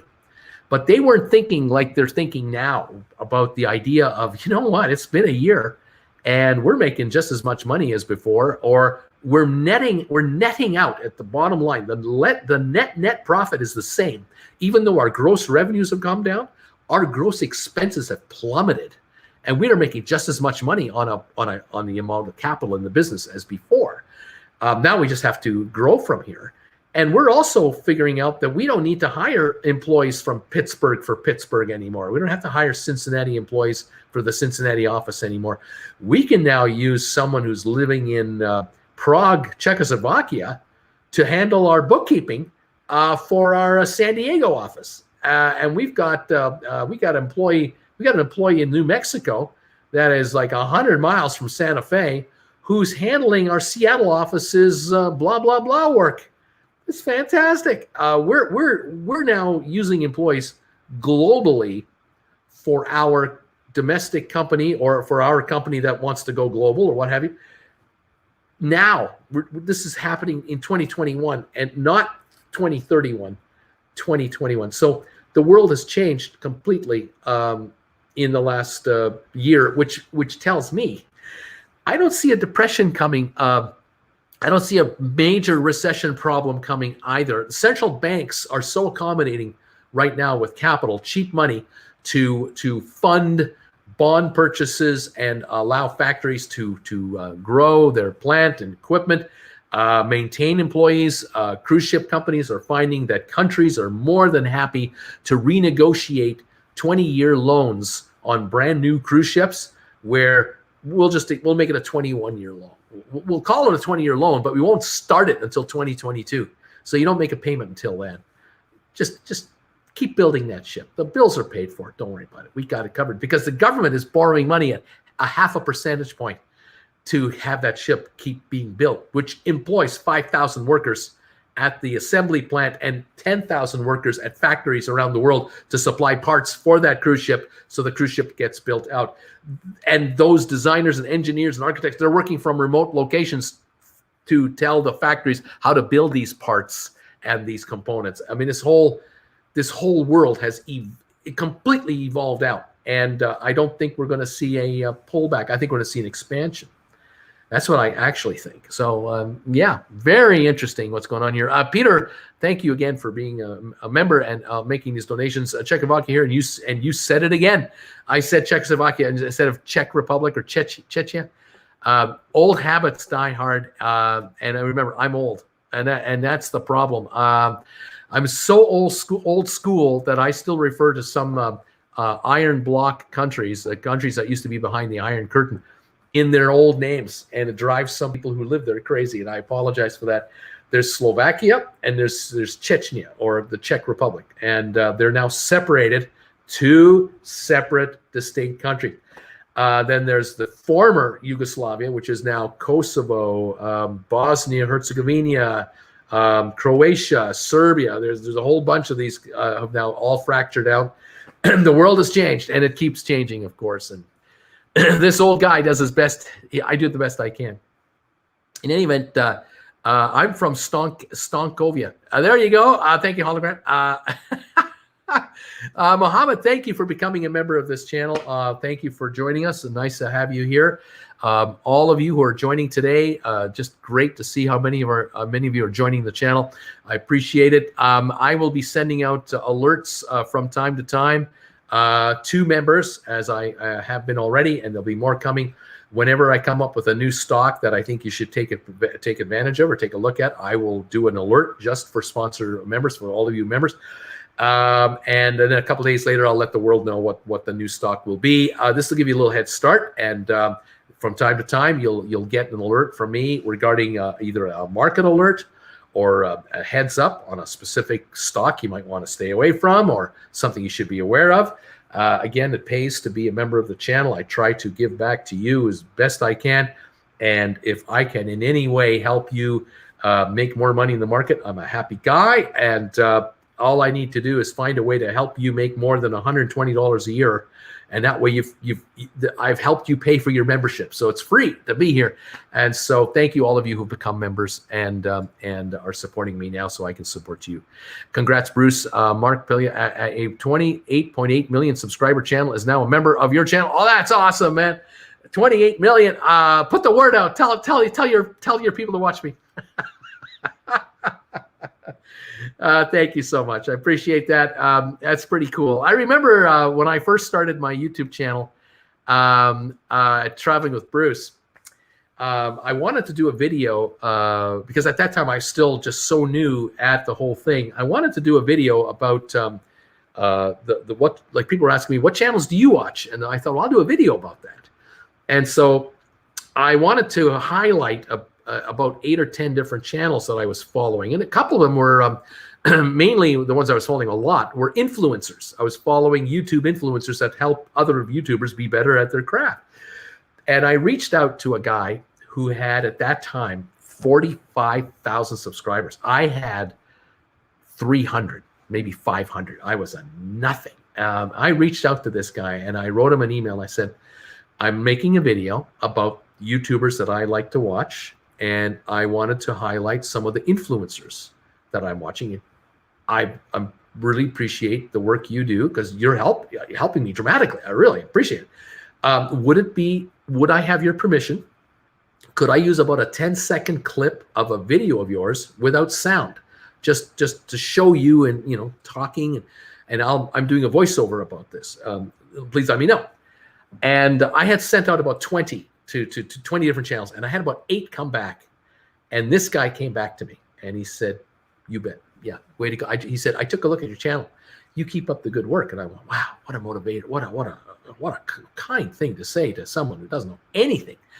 And so I used his clip, and then after I did the clip and uploaded the video, I sent him a link of the video. To here's the video. You show up at the 128 mark, so he knew he could pop into the 128 mark, see his clip. 2 years later, 2 years later, he's over 300,000 now. He's really moving up. And I wrote him again, and I said, I just wanted to let you know, you may or may not remember me, but I asked your permission 2 years ago for a 10-second clip when I had 350 subscribers. I now have, at that time I think I had 50,000 subscribers. I have now 50,000 subscribers. I still watch you, and congratulations on your success, and thank you for with mine. And he wrote back again, and he said, "This is what it's all about. This is what I live for. I'm so happy to help, and I'm so happy it's working for you. And you just keep right on going, because down the road you will have as many subscribers as I have now. You just keep going. It just goes along." And so it was a pretty cool thing to have what I thought a massive YouTuber, I mean a giant channel of 45,000 subscribers, reach out to this 300 subscriber nothing, and I thought that was pretty cool. So again, I thank all of you and every one of you who are here, whether you're a follower of mine, you're a YouTuber. I love you guys. Raman, hey Bruce, I would love to see you in Dallas Fort Worth. I tell you, I would love to do a public appearance at some of these locations to meet with you folks and whatever we can put together. I'm open to this, and I'm excited. But I know I'm going to need help to do it. Ostrike, I hear there's a lot of scammer YouTube agents who take a cut without offering any value. Mark Bellier, Mark Plyer might be able to recommend a legitimate agent. He's a big-time YouTuber. I could use all the help I can get. I can tell you right now. Oppo Chitley, hi Bruce, I have 300 subscribers on YouTube. Does that mean I'm nothing right now? Well, when I had 300, I felt that I was just, I knew I had been around a while. I'd been doing it for 3-4 months, maybe longer than that. I may have been doing it about 6-7 months. And so I'd worked hard to get to 300. I mean, the first 100 was, oh my gosh. When I hit 100, I was just elated. I was doing daily videos every day that were about 8 to 10 minutes long, where I would start the show off by going, "Welcome everybody, we're at 84 subscribers and thank you for coming in." And then I would just go into an 8-minute whatever I was talking about. And then the next morning I'd come on and say, "We're 87 subscribers. Thank you for the 3 of you who joined us last night. It's fantastic." And then it got to, it was like 94. And the next day I was at 101.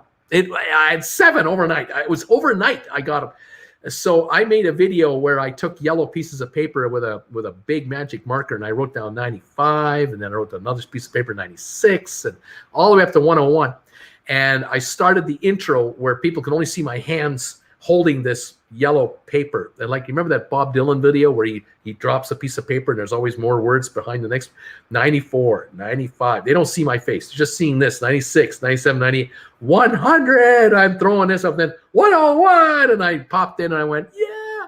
And that's how I started this one video. And then I went into it and I said 100 subscribers. I have 100 subscribers. Thank you so much, because I didn't know what the hell I was doing when I started this whole thing, and I had no idea whether anyone would ever care at that time to watch a 62-year-old guy talk about travel. I didn't know, and so that's how it went. So I was reaching out, and these YouTubers were saying, you should do collaborations. You should reach out and do collab. And I thought, well, why don't you do a collaboration with a big channel? Maybe that's your big break, But it didn't mean that this 42,000 guy didn't recommend me to his viewers. I was just allowed to use what he was doing with his permission to not get into copyright problems. And that's the right way to go about it. And so you learn and you grow and you figure out where you're at, and you steal, you figure out how others do it, and you figure out what works for them might work for you, or you realize, I could do some of what he does, but not that. I don't want to do it that way or whatever. And slowly but surely you find your way. It's the way it is. A Great Bit Arcade is in this house as a member. Thank you so much for joining me. I appreciate you coming on board. Also, Roxanne, thank you for also becoming a member of this channel. It is absolutely amazing that so many of you are joining me. I appreciate it. All of you can, of course, now start using the emojis. Bobby Subliman, thank you, Bobby, also for coming in. You almost sneaked by there, but I saw you. I doubled back and I saw you. I got you there, so I got the shout out in. Thank you for joining me. Love the fact that a lot of you are becoming members of the channel to follow me. It's humbling and it is exciting. And I'm jacked. I mean, I'm telling you, if I can put together a meet and greet tour with Jennifer so that we can somehow we can satisfy our need to travel and put together a meet and greet tour while doing it in whatever format. I'm wide open. I have the energy that I want to do this. But I don't know if I'll have this energy in 5 years. So let's go, people. The sooner we're allowed to, the sooner, the better. And yeah, folks, I'm really looking forward to getting together with you. GameStop 189.51 was down to 183.60. That was the low this morning, 183.60. The stock was down. That $6 level is not enough to cause the restricted short sale. And I find it interesting looking at the chart here. Here's this chart so far on GameStop. Look at that. You got the drop down here, really violent, and now you got a violent uptrend as well. So it was obviously a targeted seller who just stepped in here with stock, and now the buyers are stepping in to pick it up, and there's nothing for sale. That seller sold and is gone. There's a vacuum of stock, and now it's popped back into this. Looks like we're back to 190 again. So interesting how it's going. It's up 15 cents on the day. There you have it. Anyway, meet and greet in Hawaii. Oh man, now there's an idea. Yeah. How about a meet and greet in Paris? How about a meet and greet in Tokyo? Meet and greet in Singapore? Meet and greet in Sydney, Australia, Melbourne, bucket countries. Yeah, bucket locations. Sure, you betcha. You got my interest. I'll tell you that. I gotta get the right manager. Hey man, guy, girl, you got to get me popular over there so we can do these meet and greets and I can be paid to go there. Now, if we can somehow find sponsorship through maybe Emirates Airways, and then we can somehow get a sponsorship deal where Jen and I can fly over in business class, and we would go to Emirates cities through their now we're talking, and now let's do a deal with let's do a deal with the Hilton hotel chain, or let's get a deal with the Ritz-Carlton group, and we get to stay in Ritz-Carlton properties. Now we're talking. I mean, yeah, hey, come on, let's go. Uncle Bruce, I don't think they want to do that. But then you never know. You just never know. I don't know. Mr. Brent Illy, Bruce, you should hit up the team at a Real Good Touring. God, I got all kinds of suggestions coming in. I'm going to forget them. Send me a private email. Any of you have, I love these donations. Don't stop doing that. But any of you who want to, please also send me an email with this information, just to give me a heads up, because I'll forget it, and I will not be able to go back to this view of this video and find out where that comment was to do this, and I don't have time to stop and write everything down. So thank you for all of you with your suggestions, but please back it up with a quick email to me at my Hotmail address. Thank you all so much.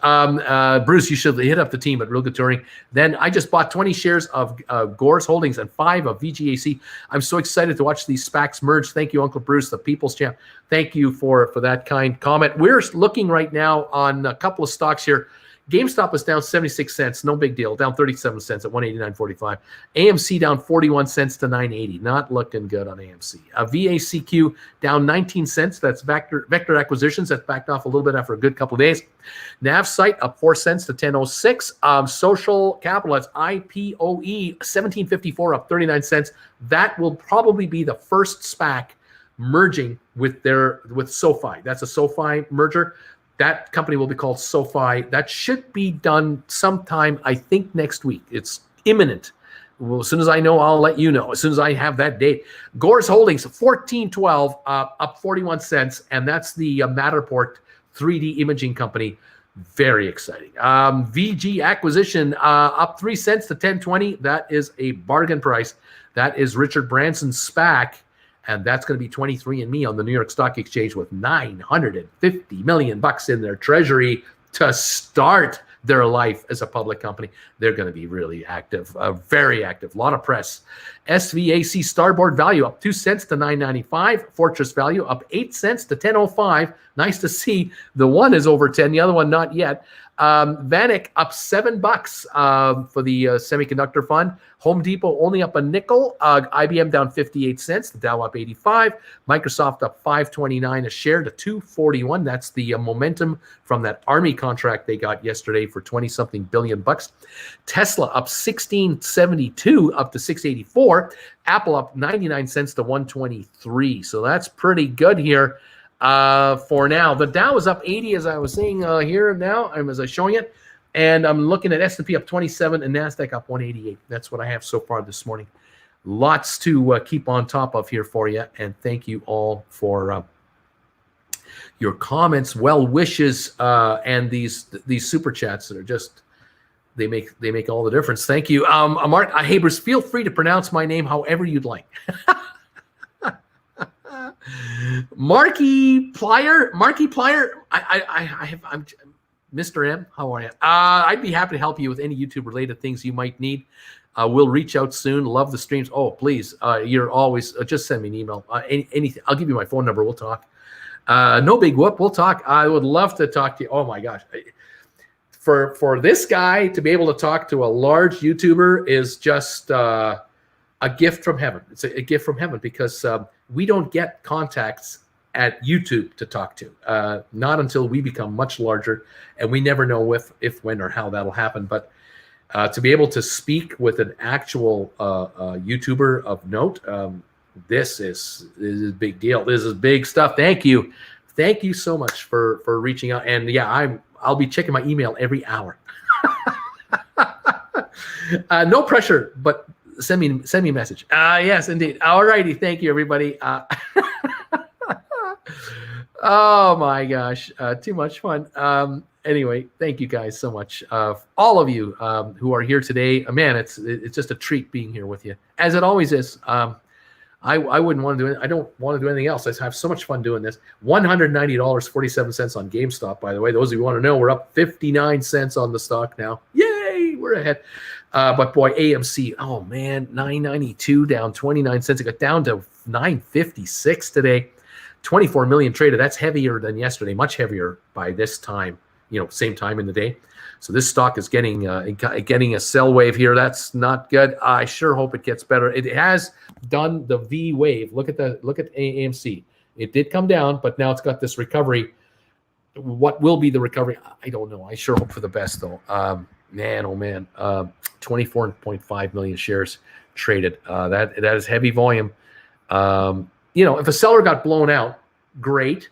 Okay, fine, you're gone. And there's a gap now. Great, it bounces back. Okay, we have to suffer these from time to time. GameStop did it. Look at GameStop. It went down. It's come back.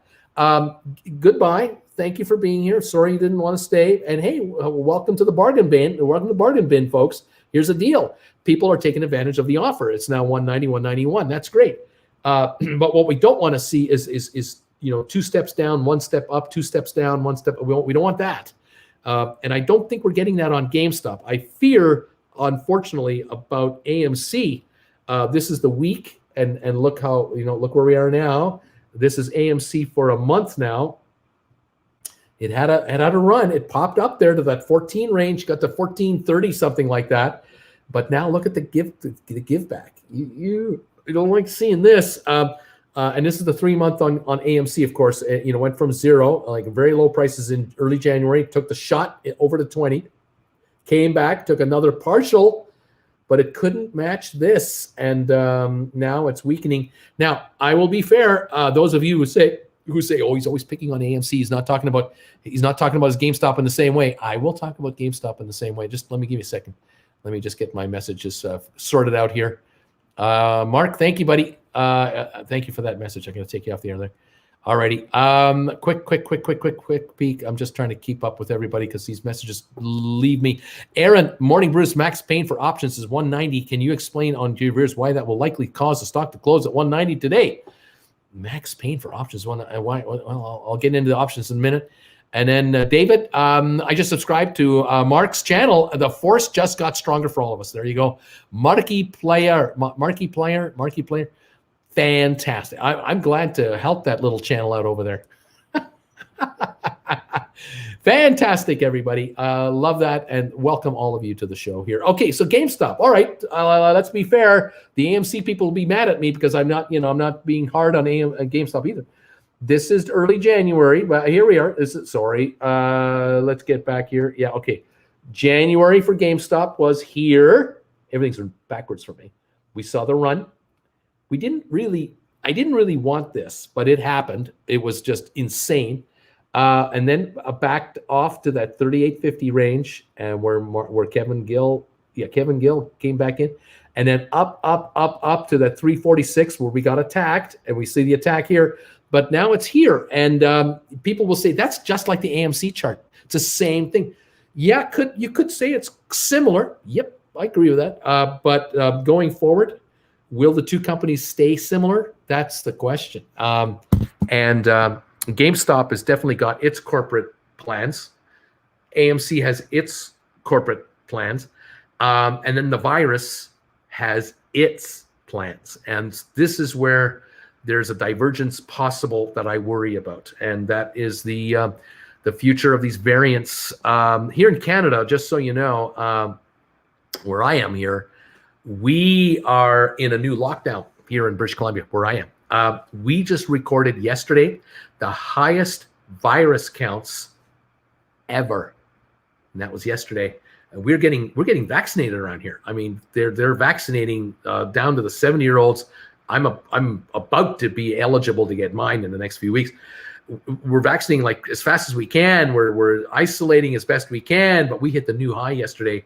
And in Alberta, it was a terrible number, and in Ontario and Quebec, really bad numbers, like as high as they've ever been. So this recovery, this new variant thing is a real pain, and we're worried about, like, our movie theater here. It's not an AMC theater. We've been shut down for like 6 months. There's no hope of our movie theater opening in any time. There are no movie theaters open in British Columbia, none in Alberta that I know of. It's all shut down. And I wonder about the States. I wonder about AMC running into this revitalization and regurgitation, this new comeback of these viruses in these variants, because states opened up too soon. I'm worried about this. I'm hoping it's not going to happen, but I fear it will, and that could cause and could be causing AMC already headaches going forward? I don't know.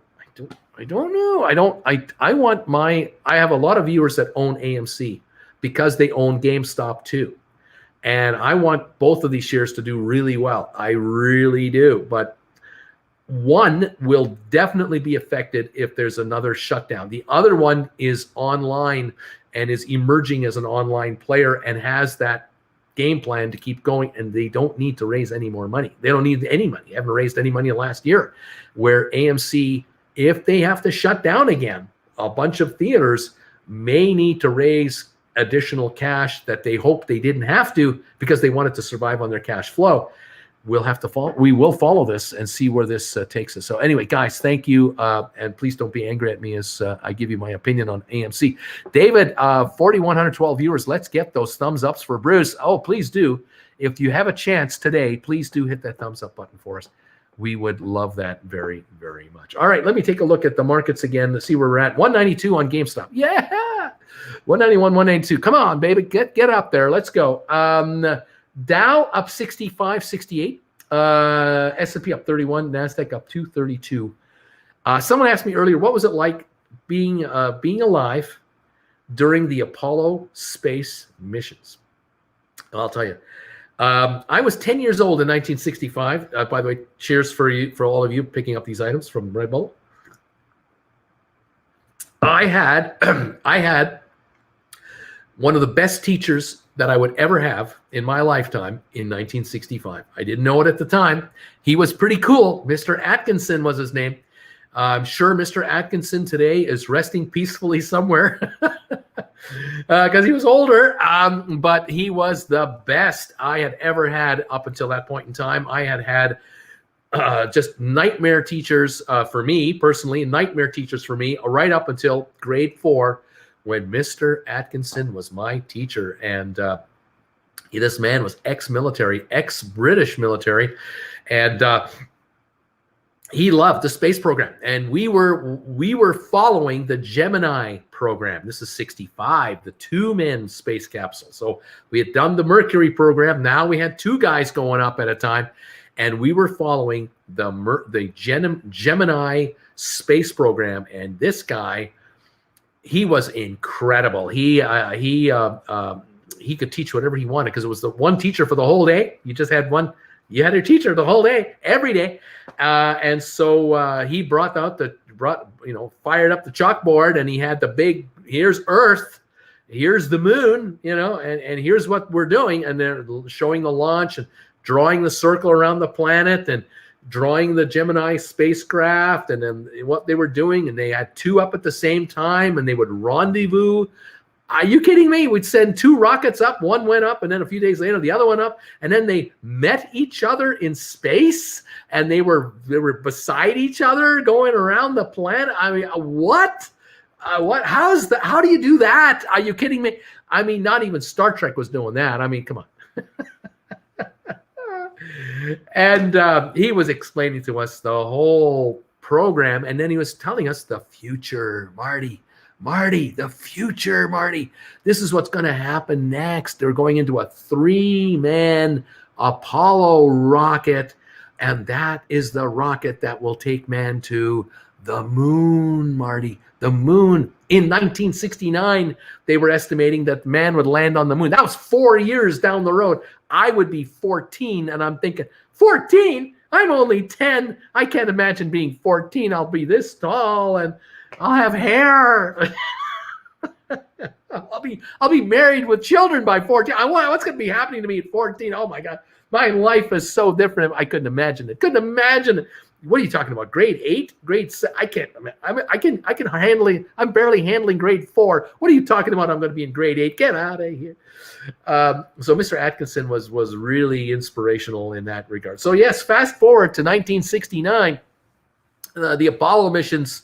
And oh yeah, we were watching. And of course, in those days, there were only 4 or 5 television stations that we could get. And we were in Southern Ontario, living in Kitchener, Waterloo, Ontario. So we were close enough to Toronto, Hamilton, and Buffalo, New York. And so we were getting WKBW television out of Buffalo, and we were getting the other two stations that Buffalo had, NBC, ABC, CBS, then CHCH television from Hamilton, Ontario, the independent station, and then CFTO TV in Toronto, and CBC out of Toronto, or our local CKCO in Kitchener, which was a CTV affiliate.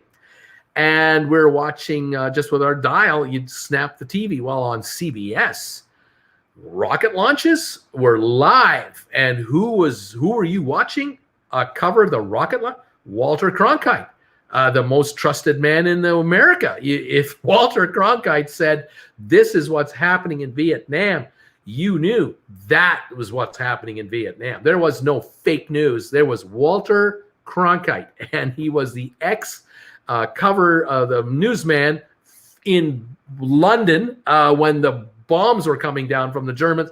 Now he was the anchor of the CBS Evening News. Now there was Eric Severide, and there was also the David Brinkley and Chet Huntley guys, and the other. They were all there, but you watched CBS for rocket launches. You watched Mr. Cronkite, and so Apollo 11. That was going to be launched, and the world watched the world, because all 2 weeks before, and then 1 week before, we were getting the countdown in days when Apollo 11's rocket would launch from the launch pad. Oh my gosh, it was it was the only story, and every kid in school knew. I mean, like I said, I was in grade 8. That's all we talked about was this launch of this Apollo 11, a 30-story tall rocket, the equivalent of a skyscraper, 30 stories high, was going to launch. Now, we had already seen Apollo 8 and Apollo 7 and Apollo 10 and 9 and 8. We had already seen those. The Apollo 8 rocket went to the moon and circled the moon and came back. Apollo 10 went to the moon, put on the brakes, and orbited the moon, and had the LEM disconnect from the Gemini modular, and it separated, and it went down to 10 miles above the surface to do a dry run, and then come back up to the rocket, the LEM, and dock. And then bring the boys back home. They did that whole thing. That was like tension-filled television because you had to watch Walter Cronkite and his guest describe it to you, and then they had the models showing us what was happening, and then the animation was really basic. That's what we had, and that was cutting edge, and it was live. It was as good as it got. There was no other channel to see anything better than that. And then Apollo 11, and oh my God, the whole world, we just stopped and watched this launch right down to the countdown. I mean, 4 hours to countdown. We're live on television, 4 hours to countdown, 3 hours to countdown. We're all just, it wasn't going to launch for 3 hours. There was so much going on, and what's happening now, and then we're watching the astronauts walk down the path, go into the truck, be driven to the launch pad. Oh my God! I mean, the whole world was just, oh my, we might never see these guys again. We don't know. Are they coming back? It's a one-way. It might be a one-way trip. We don't know. I mean, it was just holy moly, and you're trusting Walter Cronkite to give you the play-by-play, because you know he won't lie to you. And we had heard, and we found out later, there was a speech written by the President of the United States for the President of the United States in case of the unthinkable, and whatever the calamity could be. That was all done. It was all ready. Oh my God. But as kids, I mean, I'm just jacked up as a 14-year-old watching this cutting edge technology happening in front of our eyes, computerized landing systems, portable radar systems in the LEM and the lander and all that. Oh, wow. What a cutting edge, the best of the best, the latest of the latest, the newest of the newest. what a world we were entering in 1969. And so that rocket came to liftoff, and we just were silent, and no one talked in the house. The TV was on. We were watching black and white television in those days, and this was live coverage of this rocket, the plume of smoke coming out from the bottom of her as she was firing up those 5 Saturn rockets, and then lift off. And it started at like a mile an hour. Just started, this gigantic skyscraper is lifting off the rocket, the launch pad, and you could hear the thunder because they had microphones everywhere, and you could not hear Walter Cronkite speak. He couldn't talk. If he talked, we wouldn't hear him because he was 2 miles away, and he could have yelled into the microphone, which was right on his lapel. We wouldn't have heard a word he said. It was this massive machine, and it cleared the tower, and it started to tilt off the tower, just off, because already it's supposed to go around the world, not straight up to the stars. And so just over the tower, it's already leaning to the one side. And we're going, is this a problem? No, it's normal, it's fine. And up she went and got faster and faster and faster. And then within a minute, 2 minutes, the first stage was done, out of gas in the first stage, and then the separation and this massive flare, and you're just wow, watching that, and then watch that first stage slowly fall off into the ocean, and the rocket kept going, and within about 3 minutes, 5 minutes, 8 minutes, you couldn't see it anymore. So now we were watching animation of what was actually happening up there, somewhere up there, because this rocket was now way over the Atlantic and already heading over Africa and beyond.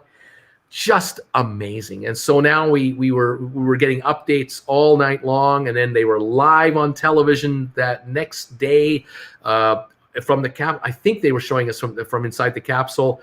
Definitely talking to us. I think we had some, not sure if we had video on 11. I know we had video on 13.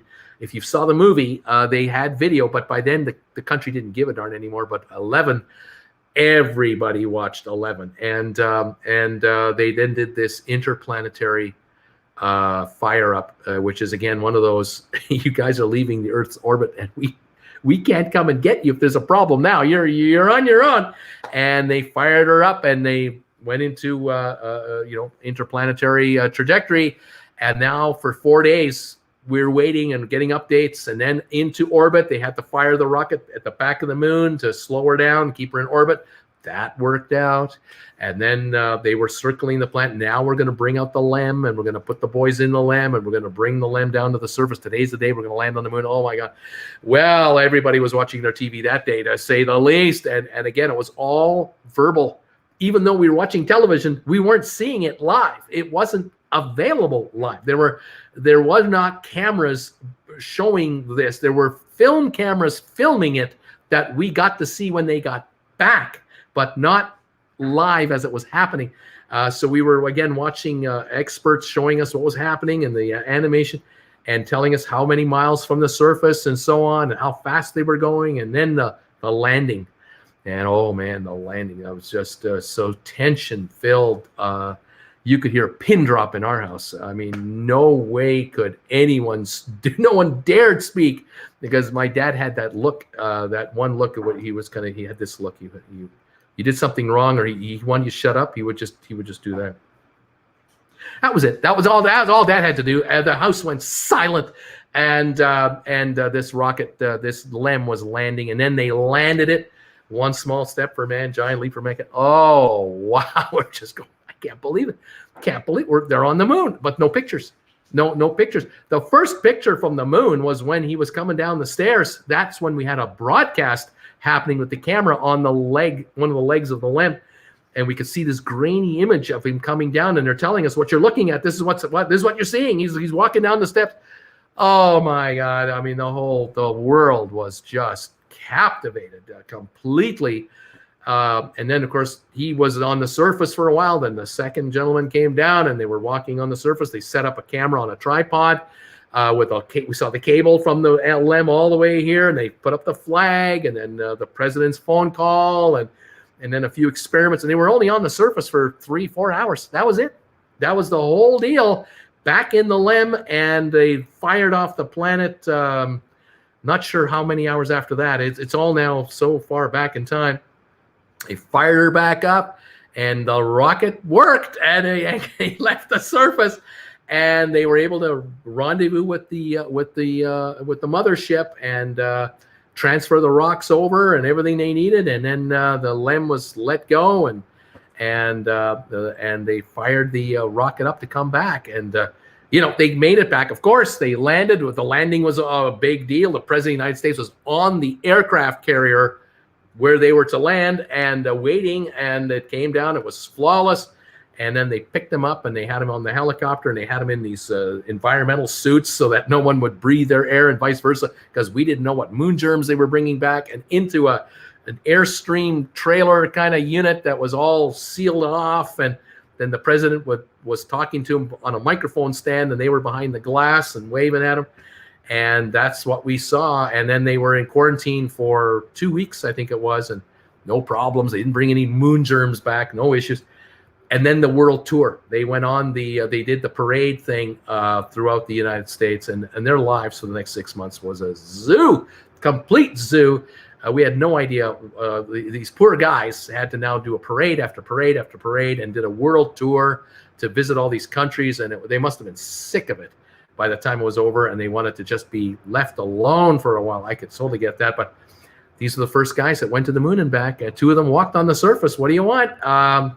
Unbelievable. The world had changed, and we had seen, we'd seen it all. But I'll tell you, that was pretty exciting stuff. Apollo 12 worked out. It worked out beautifully, except the camera that they were going to use on the surface, they shone it accidentally into the sunshine, and it burned out the lens. We had no camera on the surface of Apollo 12. Disaster. No one cared. Apollo 13 came, and we're kind of excited, but the ratings were down to a quarter, and the networks weren't even covering the next day live telecast from inside the capsule. But then the disaster happened. Houston, we have a problem. You remember when Tom Hanks told us? It was Tom Hanks up there. Well, then everybody paid attention to that. Now that was tension-filled. Oh my God, these guys are going to be lost in space. What's going to happen? How bad is this whole thing? And problem after problem after problem. You want to watch a good movie? Apollo 13 is pretty accurate. Is that a good movie? Jen is asking, is that a good movie? That's Jen's favorite movie of all time, if not the Hunt for Red October is her number one, and this is number 2. Sean Connery and Tom Hanks, dead lookalikes for yours truly. Of course, they're her favorite movies. There's no question about that. But yeah, we watched that. Apollo 14 we were interested in because it was the first one after the 13. It was flawless. Apollo 15 we were interested. They had a car now. The moon buggy, we were kind of curious about that. Apollo 16 and then 17, they announced as the last one, even though they had 18 and 19 and 20 set up. But 17 was the last one. And we all thought, oh, yeah, Apollo 17, 1974, we'll be back. We'll be back. Or 72, 73 was the last one. This is just a temporary stall, and then we'll be back again. We haven't been back since. And it's a crying shame that mankind, after having perfected it, stopped doing it. Congress, politics, we're not spending that kind of money anymore on this stuff. No way. We're gonna do other things. And so that was the end of it. And then it took a long time until the space shuttle program happened, and that ended. Got killed with funding, and they didn't invest in the new vehicles and so on. And now it's all robotics. And the space station. No, that's what's taken over. But it's just not the same. It's not the same. It's not as exciting. But yeah, the world in 60, 67, 68, 69, those 3 years leading up to the moon landing. Oh man, that was unbelievable. Never again, unless there's a mission to Mars, you'll never be as excited about a program like that. Unless we go back to the moon again. I mean, we do a moon mission. Yeah, we'll be interested in that. A manned moon mission, but the Mars one will be the next one that'll captivate the world. But it'll be on such a delay that it'll take, 8 minutes for the event to be brought. But you can count on cameras everywhere, from satellites and from the mothership and from the landing. There'll be cameras everywhere. But that's down the road a ways, kids. Right now it's the movies. It's all about the movies, and that's where we're going to get our fun from now. Anyway, I hope that answered your question. What was it like in 1969, when the Apollo was landing on the moon, you had to be there to really understand it. I saw it from a 14-year-old to a 16-year-old perspective for the 2-3 years they did it. My father was 40. He was 40 years old, and he had seen the world change from 1929 to 69. Did he see changes? Oh my gosh. My mother, obviously, but she was born in 33, so she was 4 years younger. I can't believe my mom and dad were 36 and 40 when that happened, because I remember what it was like for me when I was 36 or 40, and you feel so young, and I'm looking at them when I was 14 going, you're so old. I thought my dad was old at 40, but he wasn't. Very interesting perspective from his vantage point versus mine. But that is how life works. We all have our vantage point from wherever we are, isn't it? Isn't that the way it is? Thank you, everybody, so much for tolerating me. Ryan Cohen's wife's boyfriend is here as a new member. Ryan Cohen's wife's boyfriend.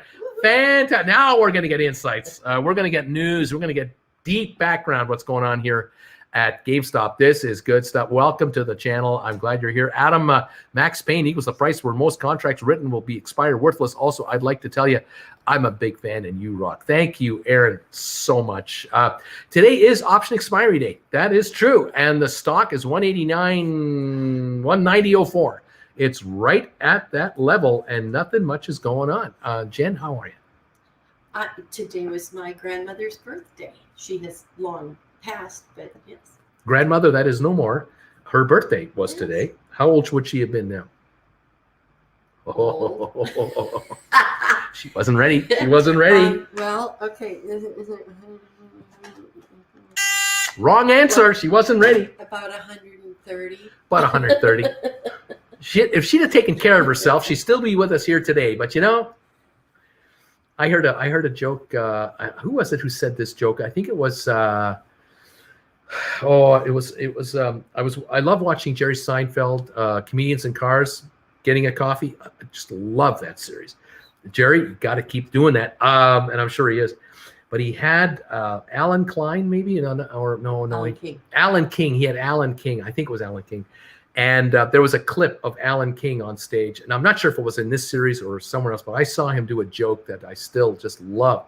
And it was something about his parents at age 65 retired to Florida. And it was their life dream to, for years, they wanted to retire in Florida in their retirement years. And he says, I got a complaint with Florida. I got a problem with you guys because I sent down to Florida 2 perfectly healthy 65-year-olds to Florida. And 30 years later, they're dead. What is that with you guys down in Florida? These seniors never come back. What's with that? I thought that was a great joke. Perfectly healthy 65-year-olds. 30 years later, they're dead. What's wrong with? What's the water like down there? What's wrong? Loved it. Anna, moon landing, hot summer day. My family and neighbors huddled around our portable black and white television in the backyard. At least a dozen of us captivated. It was great. Black and white TV at our house. Summer. It was July, and it was hot, but our house had air conditioning. Dad had made enough money to air condition the house. Thank goodness. And we watched that. That was incredible. Just incredible. Which one was it my dad went down and watched the takeoff? I think 13. I think your dad saw 13. Yeah. And or might have been 11. A group of might have been 11 farmers from Alberta head down to Florida. I was in Florida when Lots 13. Of trouble. Yeah. I was in Florida when 13 was on the launch pad, and we did a NASA tour, and we got to drive a bus within a mile of that thing, and it was right there. It was huge. And then we had seen some of the stages of others that were on display, and it was just incredible, unbelievable. And then we watched 13 take off, but we had no idea that Tom Hanks would run into such trouble. Yeah. And it was probably because of the other 2 guys, Bill Paxton, and Kevin Bacon. Troublemaker, and Kevin Bacon. I mean, Bacon didn't know what the hell he was doing. He was a stand-in actor, just came in at the last minute. Gary Sinise, had he been on that, all would have been fine. But as long as he had his legs. Well, as long as he had his legs. Yeah, that's right. Gary Sinise, he lost his legs in that Forrest Gump movie. Gary, you gotta watch yourself out there. Okay, come on, be careful. Don't be so reckless. People are counting on you. But that's right. They were counting on you. I mean, but what can I say? Fantastic. How are you? I'm starving. I'm just Well, that was dying. going to be my next What are you question. suggesting? What are your thoughts from my bagel today? I got to eat, man. I'm dying. What are my suggestions? How about ham and egg on the bagel? Ham and egg, cheese. Oh yeah, a slice of cheese. Okay, we can do that. Oh, that'd be great. Okay. We got Black Forest ham sliced. Do you want any like basil or anything in your egg? Basil in my egg? No. Savory No. herbs. No. Just a thing of ketchup on the side, please. You want ketchup on the side, even though you got ham and Yeah, ham, cheese, egg, and bagel. Dip in ketchup. Sick person. Dip in ketchup on the side. Sick person. What can I say, guys? It is what it is. Since 76 we've been doing this. What can I say? Since 76. Rebel Media. Greetings from Alabama. Love me some Uncle Bruce and Aunt Jen. Wondering if you are familiar with the with ROSS.U, a SPAC by Wilbur Ross Acquisition Company. I think they have like 300 million. Any thoughts? You rock. I haven't been following the Wilbur Ross SPAC.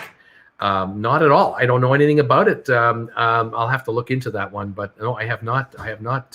I cannot comment on it. I know nothing of it. Instead of any exciting news on GameStop, we need it. We've got to go to the moon. 188.97. That's the exciting news right now. Nothing much yet. Dustin, Lieutenant Dan. I got ice cream, Lieutenant Dang. I got ice cream, Lieutenant Dang. Oh man, Ken Griffin's wife's boyfriend. Ken Griffin's wife's boyfriend is also a member of this channel, including the wife's boyfriend of Ryan Cohen. I mean, we're attracting royalty here all over the place on this channel. This is such cool stuff. Thank you, all of you, for being here and saying hi to me and everything. This is beautiful. And loving the space stories. Cosmic Coffee, thank you for this donation. Loving the space stories. Mark E. Plyer is a real good guy. Donates loads to charity. I'm a charity. I'm a basket kid. He's very experienced with YouTube and can definitely give you great advice. Please make sure he survives this kangaroo stock market. Laughing out loud. All right, I'll do the best I can. Marky Plyer, thank you for Cosmic Coffee. Thank you. And Marky Plyer, of course, thank you already for becoming a member of this channel and a donator to this channel and letting me know he's going to reach out to me. That is huge. That is mega beyond. I am blown away, and I am so grateful. Thank you very much. Yeah, I need all the help I can get. I'll tell you that right now. Basket case, this guy. Thank you so much, everybody, for being here, and thank you for the 2,300 thumbs ups already, 94 thumbs downs. Well, what are you going to do? You get them up, you get them down. That's the way it is. But thank you. Thank you for those of you reaching out to me who want to talk to me one-on-one for a one-on-one consultation. I will get back to you during the day later today. Just bear with me. It takes me a while to get to all my emails. I'm now getting 200 a day. And so I have to go through all those nasty people out there who just want to do not good things and then get to you good guys. And so I will be back at you. And I thank you, all of you. The Dow is up 76. S&P up 33. NASDAQ up 229.94. That's up 1.7% on top of the good gain yesterday. So NASDAQ is coming on, trying to reach a new all-time high. It's on its way, looking good. We love this. Thank you, everybody, for everything. This is just phenomenal. Dustin, Lieutenant Dan, thanks, buddy. Ice cream, Lieutenant Dan. I got ice cream. Oh, I love that movie. Tom Hanks, anything. I mean, just, are you kidding me? Wow. What a treasure. Walter Borpa, you can't go on a holiday tour. We need you, man. Oh, no, I'll take you with me. You're coming with me. I'll be doing the shows on the road. You don't think I'm not going to be doing this? Are you kidding me? I can't leave this behind. No, it'll be both. So there'll be the appearance in front of an audience, and it will have highlights of that, which I'll clip in to the show. I might even do a live show from a stage in front of a live audience.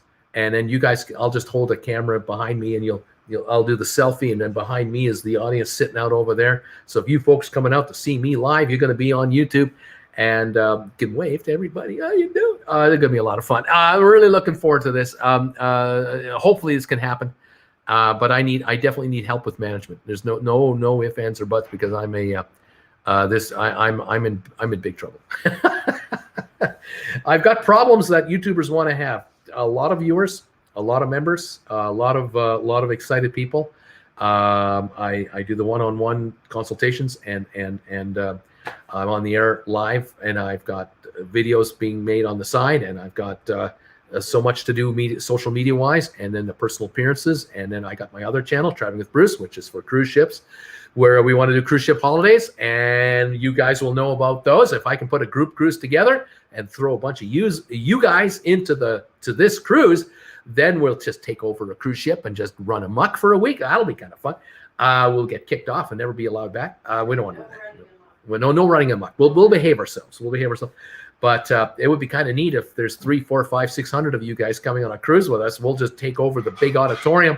We'll do the meet and greet there. Oh, man, that'd be a lot of fun. And I'll have cameras filming it and stuff. Oh, God. It could be crazy. I'm looking forward to it. So there's a lot of fun here. Sugar-free MMA. Thank you for becoming a member of this channel. Another one, thank you. The ladies out there who have become members, all of you gals, I'm so happy. Jen just loves the fact that more and more of you gals are joining this channel. It is just great. Thank you, all of you, so much for being here. I love it. The Wild's Life. How many paying members have you got now? What are we called? You're the Chillin with Uncle Bruce Club. And we're approaching 1,600 of you. 1,600 are now members of this channel. It is stunning. It is transformed this channel completely. It has completely transformed this channel. And YouTube loves you, because a percentage of that money you're sending me goes to YouTube. And so I am making YouTube money, which I'm praying will be good for my relationship with them in their head office somehow. Maybe there'll be someone who'll talk to me in a personal way. I don't know, but it's awesome. It is just insanity. Thank you guys. Pretty cool stuff. Yeah, I tell my friends and family, and they're going, what? How many? Well, we have 105,000 members, 105,000 subscribers, 1,600 members. What? You? You don't have anyone else with you, Bruce? Is it like, do you have like scantily clad women that hang out with you? That's why they're no, they're it's just me and a bagel. It's incredible. It's huge. It's huge. So we're the Bagel Army. We are a serious army. When people ask, like when I mention this channel, people don't understand how powerful you are. We're followers of GameStop, and I'm a follower. I'm a fan of what GameStop is doing, and I know many of you are. And I keep wondering aloud, and I've mentioned it on the air. I'm asking you folks, how many people do you think are following this channel right now that are shareholders of GameStop? How many of the 105,000? How many of the members? How many shares does this represent? Is 5% of the company right here on this channel watching me live? Is 10% of the company? Is it 20% of the company?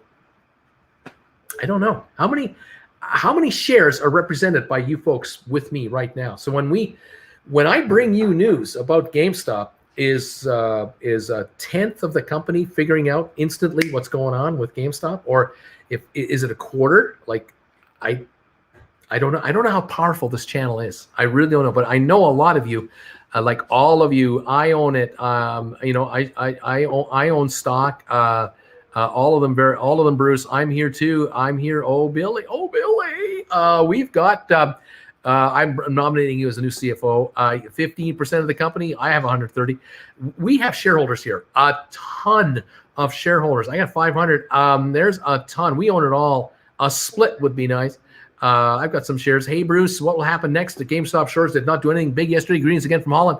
The position is still out there.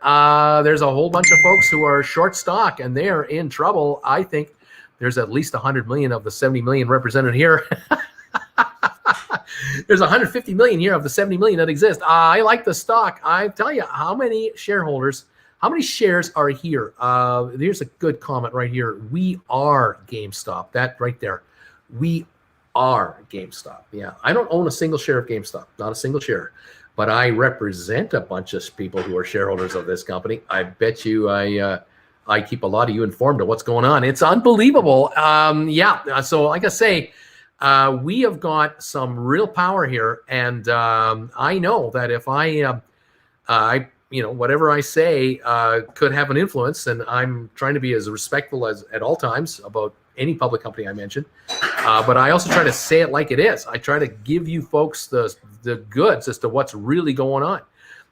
Bruce's subs own 420% of the free floating stock of the company. I love Lamp. GameStop owner here. We own GameStop. Don't let anybody know, Bruce. Keep it quiet. I got 140. I got 1,200. We're putting Bruce under the radar. Punky Brewster. I own GameStop. 65 here. We've got stock in GameStop. We care about this company. I don't believe the media out there understands anything about this. I really believe that most of the media out there, financial media, they do not know how much influence and how much we care about the success of this company that we have. We care. We're watching, and we're supportive. Look at that ketchup. We got the ketchup in a little dipper here. I need to get like a little royal carriage that can bring you the ketchup. There you go. We got the bagel right here. We got the egg right here. We got the ham right there. We got some cheese right in the middle here. We got the sesame seeds, and we got an all-seeder going right here. Outside we have the city crew truck, the digger, and the dump truck. So get ready for some more noise. They've been out there for about a half an hour just figuring stuff Figuring out. it out. So there might be background noise. You might have said you might almost have said a bad word. So That's so unlike you, Jennifer. You're such a clean-cut girl. You would never, ever say anything like that, would you? No. And you don't hit, do you? You don't. No. You don't. You're not a hitter, are you? Just helps you focus. Sore all over. What can I say? She's a hitter. She hits. Yeah. I'm turning into that old lady neighbor. She's turning into that old. Peering out the window at what her neighbors are doing. Are you turning into a Karen?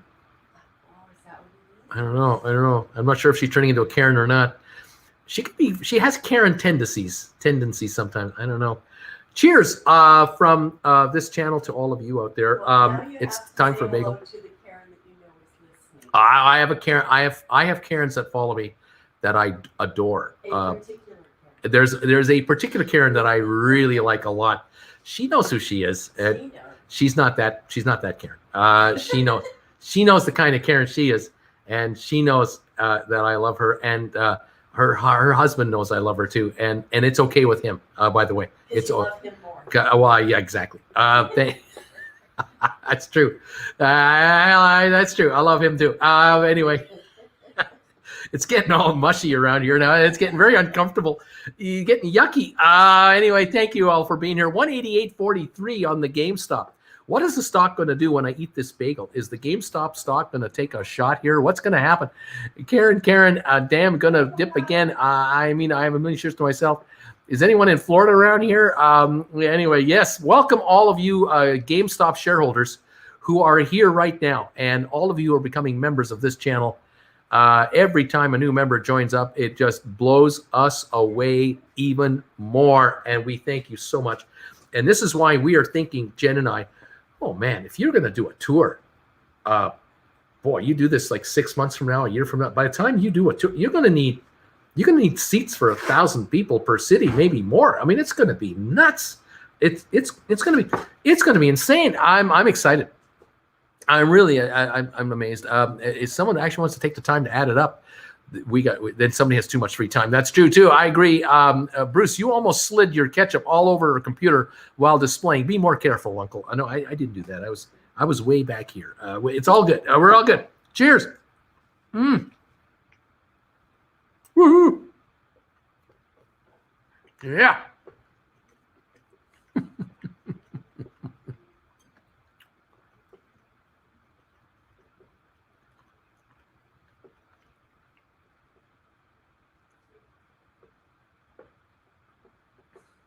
$45. How cold does it get where you are, Bruce? We don't get Arctic cold. We get Seattle cold, Portland cold. We can go down to a couple of cold days a year. We can do that, but it's rare. We're usually in the low 30s, high 20s. That's kind of where we normally are hanging around here. 1,000 cheers. We got folks here having fun. Lots of fun here. Thank you, all of you. Make sure to use your emojis if you like. And we're having fun here. You're having a bagel. I'm having bologna. All my money's gone. All my money's in GameStop. Bagel.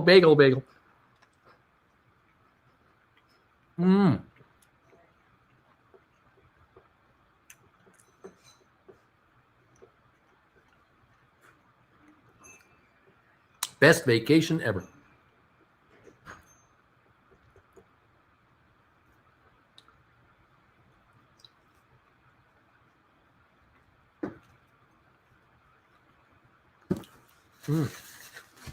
Beautiful.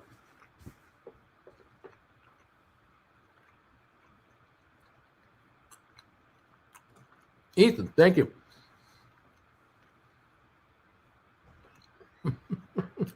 Where is the smell-o-vision? Mike, thank you for being the latest, newest, greatest member of this channel. Glad to have you here. I try real hard to give everyone a shout out that becomes a member if at all possible. Mike Etheridge, fabulous. Nice to have you here, man. This is beautiful. Thank you so much for joining up with us today.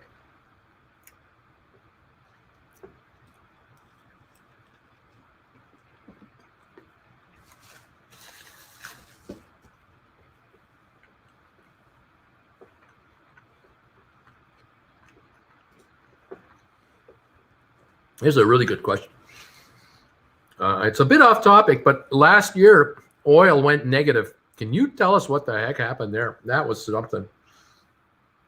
That's where there was so much oil sloshing around the market. And every crude oil tanker in the world was full of oil. They were parking them offshore, waiting to offload oil onshore. The refineries were full up. And the economy, the United States economy, Canada, Europe, everyone shut down. We did the shutdown all within like a couple of weeks. And all of a sudden, the world stopped moving and the demand for crude dropped by 75, 80%, almost overnight. I mean, just so quickly. The streets were bare, no rush hour traffic anywhere. People weren't flying. They weren't going anywhere. So oil was not needed and yet was still being pumped from fields, and oil was everywhere. Every storage yard, every barrel, all these gigantic farms where they have storage farms full up with crude. And it got to the point where the commodity cost money just to hold it, because it always costs money just to hold oil. You have to pay to move it on a ship. You have to pay to transport it in a pipeline. You have to pay to move it in a rail car. You have to pay to store it. You then utilize it in a refinery. You pay for that, and then you have the end product, and it finally gets sold in whatever format it gets made up into. But the whole system shut down, and all of a sudden, crude cost more money to own than not, because people didn't want it. They didn't want it because they didn't know where to put it, and so it went into a negative. People were actually giving oil away. I will pay you to take my oil off my hands because I can't accept it. I have nowhere to put it. I can't use it. That was what was happening with the oil at that time, and it went negative briefly at that point. Things haven't changed that much in the year, in that, yes, we're not in negative prices anymore, but we have a lot of oil available globally for this world of ours. There's no shortage of crude anywhere. And so for the G20 countries going forward, oil will be available for decades to come, plenty of it. And if we cut back our use of oil, we'll always be drowning in it. And I don't ever see oil going to $100 a barrel ever again. I can see it staying in the 40s because we'll use less of it going forward. That's my hunch.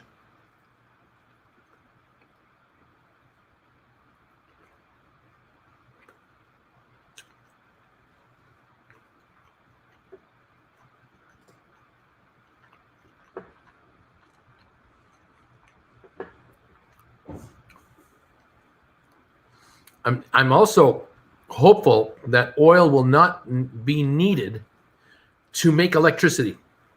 That's what I'm really hopeful for, that we don't just burn oil to make electricity to power our electric cars. The big picture that Biden is painting is the one we want to see painted.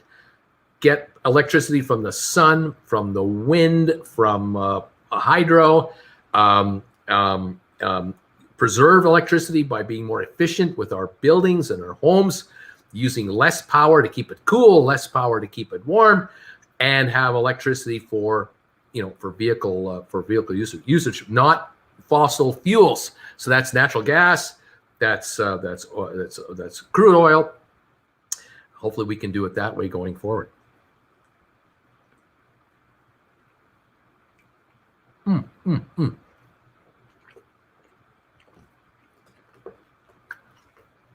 Lee is here. Welcome.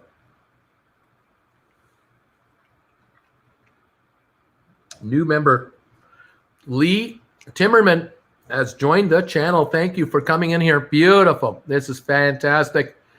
We're loving it, loving it, loving it. Capital Change, new member. Hey, Capital Change. Come on in. Welcome aboard. Woo-hoo. 189.29. I think we're up. Bruce is eating the bagel. We're going up.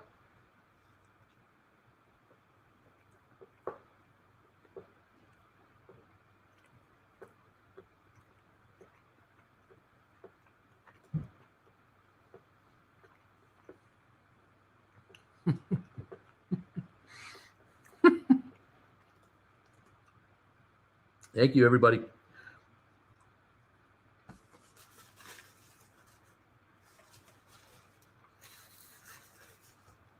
$189.24. Dow's up 111. S&P up 35. NASDAQ up 221.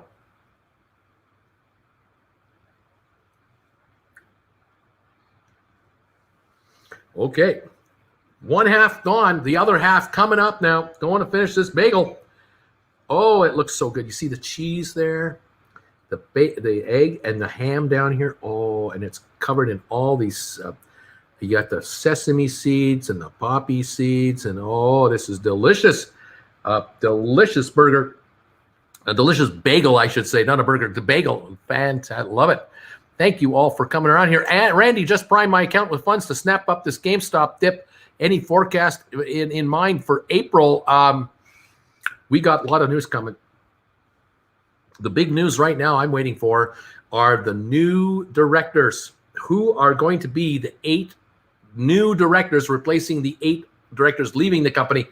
This is going to tell us a lot about this company. This could be most entertaining. We'll find out who it is and where what their backgrounds are. This could be great.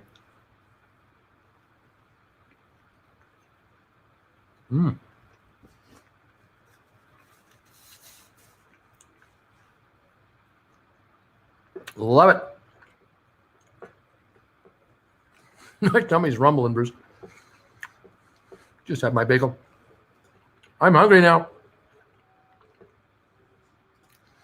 Selena Soccer, new member. Welcome to the show. Nice to have you here. Thanks for joining us. Welcome to the party, pal. We're all in here, and it's fantastic. Use your emojis and say hi to everybody. Everyone will say hi to you for sure. That's beautiful, guys. Fantastic, everybody. Thank you so much that you're all with me and Jen joining Jennifer and I. 189.97 right now on the stock. Getting close to 190. Just turned green again. There it is. Yeah, it's just turning green right now.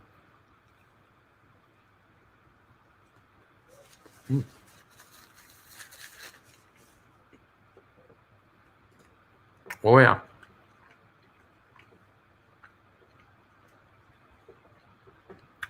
Steak and eggs. Yeah, baby. Waffles. Thanking my Jen. Oh, man. I like this comment here. Loving how the company is slowly releasing information, creating a steady upward trajectory. Much better for long-term stability than an immediate squeeze. Yeah, I agree. Just tightening the vice, tightening it bit by bit. These shorters are in such trouble. They're in such trouble. Bill, way to go, Bill. Big bestseller coming up from Bill.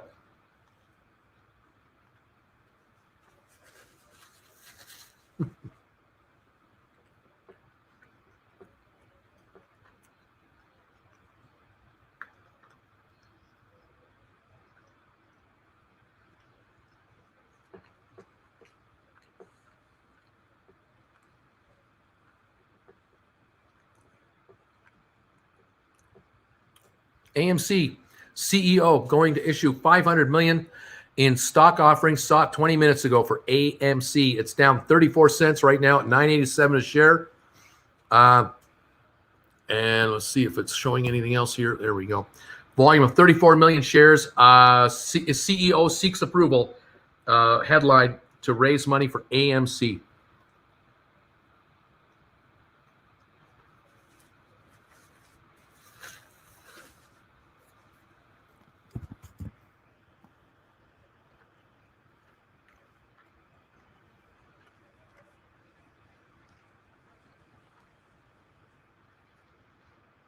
Yeah, AMC's in a tough spot.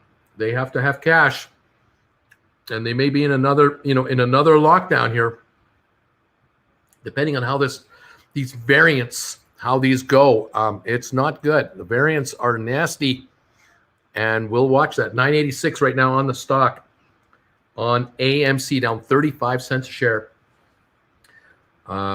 And if they have to issue paper, they're going to issue a lot more paper. They can't. They might not be able to issue bonds anymore, because bankers are going to say, "You're $6 billion in the hole now. We're not going to issue any more bonds to you guys. Issue stock instead. It's interest-free money." But that could hurt the market, and that's the problem here.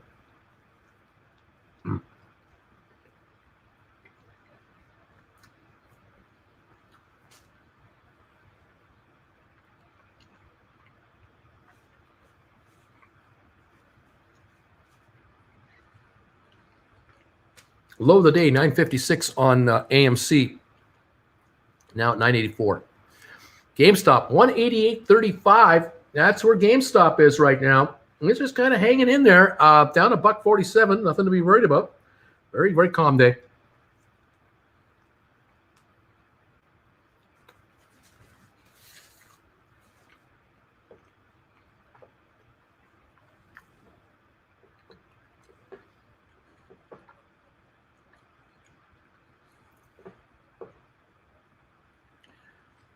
See here. What's that? Not same. Bubble Door. We're up to 50 members on the SMWB Discord. Come hang with us in between bagels. Fantastic.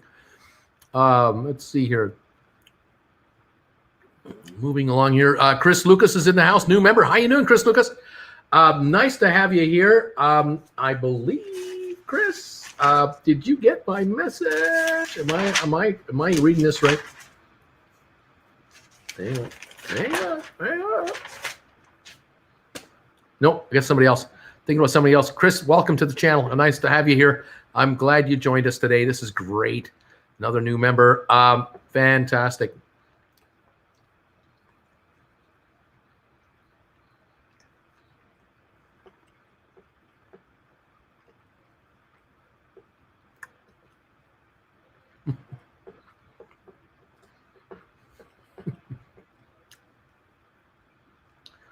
I think we got April Fool's stuff going on here.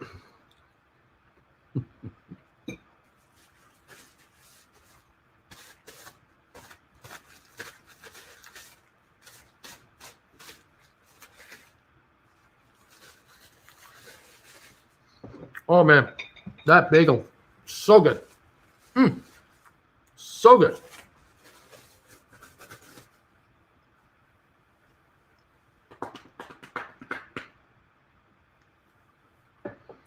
Okay.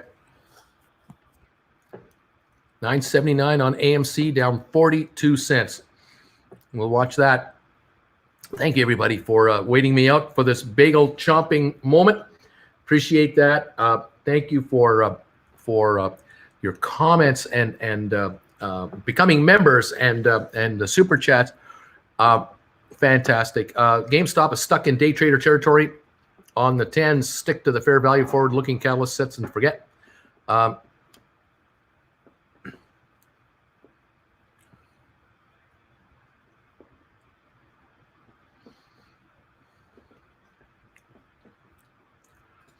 Arico, would you consider opening a paid show for Value Investing 101 for beginners? I'm not sure about something like that. I will say this, that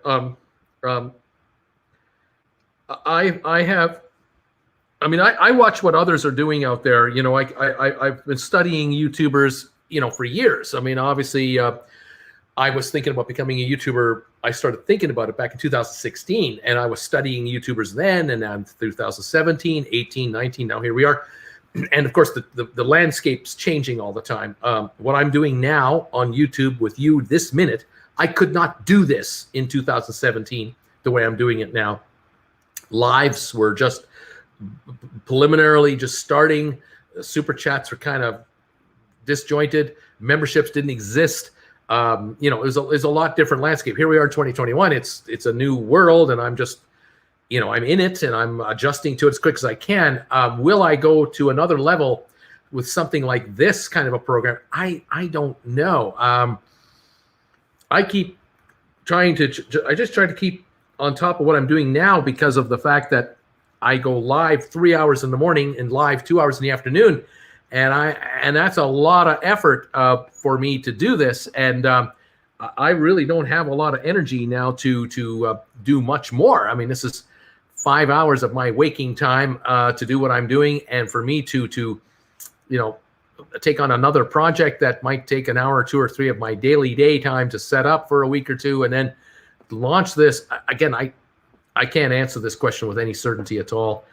Harry has become a new member. Harry, how you doing? Ahadi, Aikida Karyalaninen, HIK. Welcome to the show. Thank you for being a member. So for me to diversify into additional types of, you know, this, I don't know. It's too soon. The channel's only taken off since late January, and I'm just trying to hang on to what I got here and figure out where I'm at, and, you know, kind of go day to day here and just figure out what's going to happen next.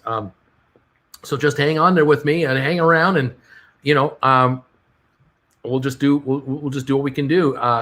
You know, I'm just you know, if I don't do much of anything in the next few weeks but the same, that's probably a victory that I can actually keep up this pace and doing what I'm doing.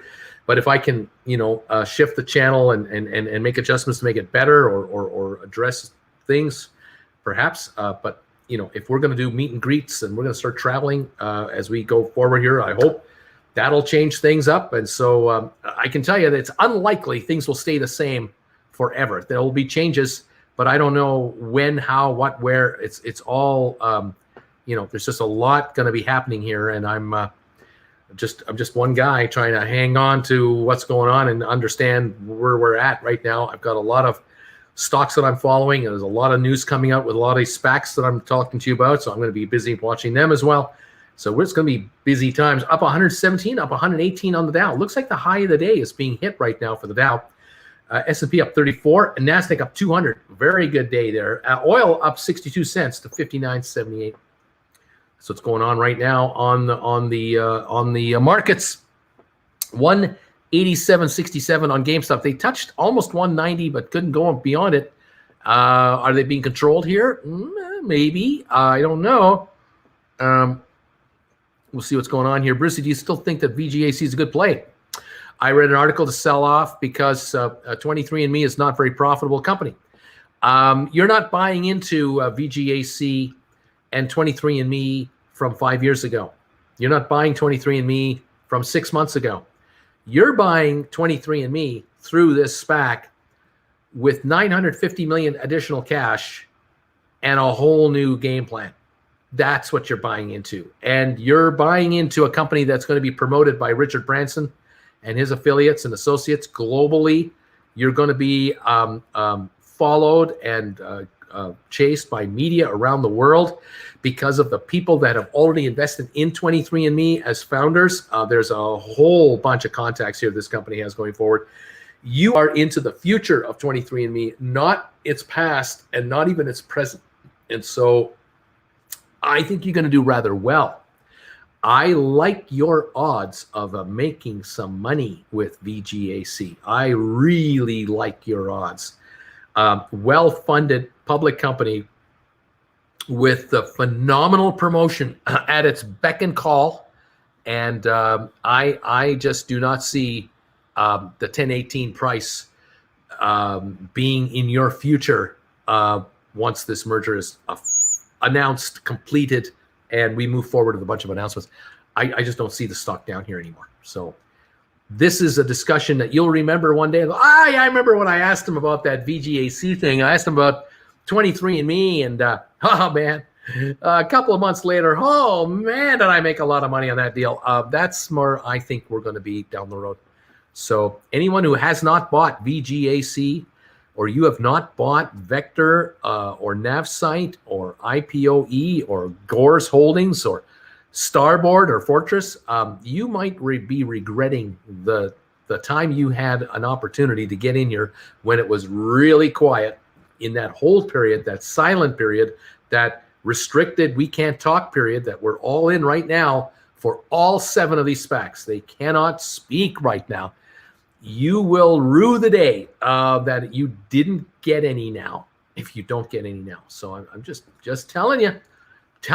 Isaiah, thank you for becoming a new member of this channel. The latest, greatest member of this channel has just joined us, and thank you so much for popping in here. I love this. I feel better about it now. VGAC popped from 14-ish to over 17 on some initial news. So it'll pop when the merger's completed. Yeah, exactly. And I was warning you guys, do not chase the stock. Let it come back to you. And it did. It came back. And now it's here. This is kind of the bottom right here. Get yourself some of this if you can, and enjoy the ride. I think we're going to have a lot of fun with this. Anyway, there you go. Let's go. I bought in all the SPACs Bruce talked about. Welcome, Isaiah. We need an institutional buy. Street buys, I think, just get drowned out. Wally, I couldn't agree more. I'm a competitive person, but I'm not here for vengeance. I don't believe in shorting, and I don't believe in holding hatred. Time to spread the love. Right on.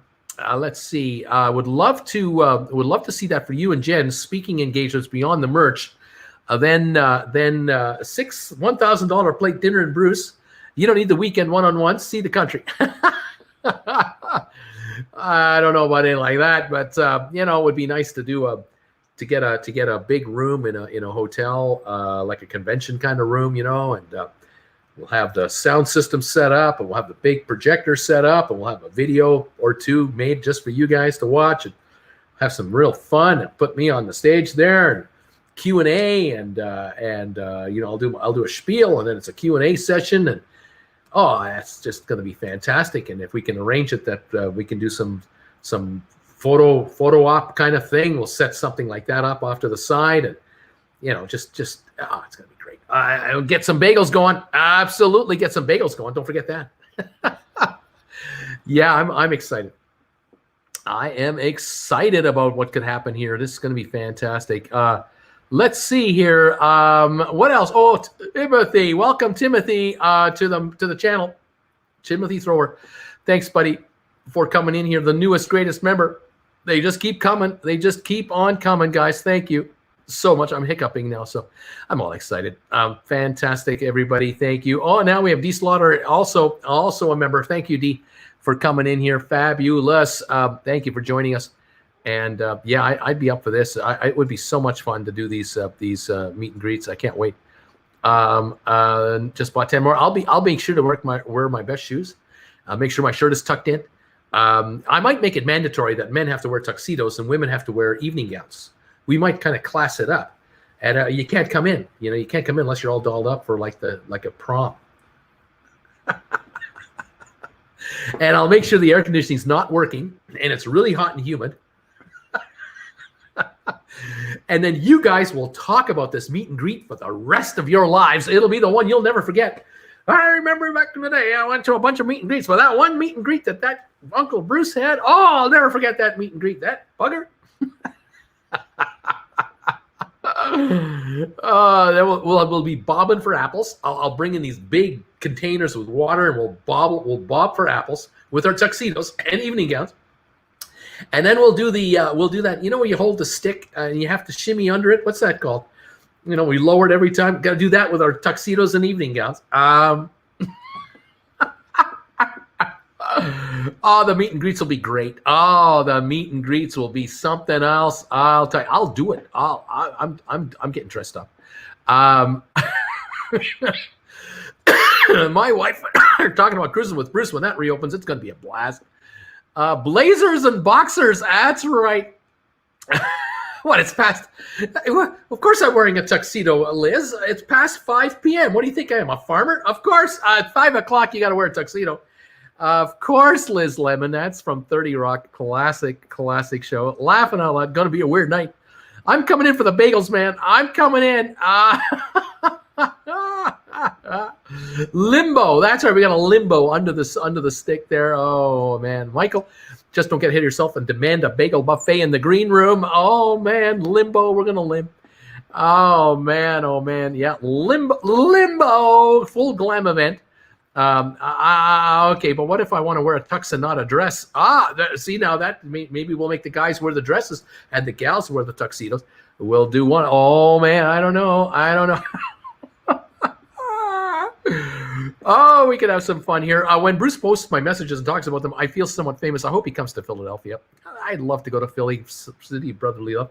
Apparently, they have some pretty good sandwiches in Philadelphia. Some kind of a Philly steak sandwich, something like that. Something pretty good over there. They tell me I pin the tail on the donkey. Now we could do pin the tail on the donkey, and we could have the big, what's that thing where you use a stick and you break the thing open? What's that? Piñata. We got pinatas. Oh, we could have fun at one of these events. Oh, the party. Then we'll have noisemakers and our hats. Oh, it'll be a good time. It'll be, we'll have birthday cake. Oh, yeah. It was shaped like a bagel. I love it. Cool. We'll do a conga line. Please do a conga line right through the hotel. I'll piss them off to no end. It'll be great. Oh, yeah.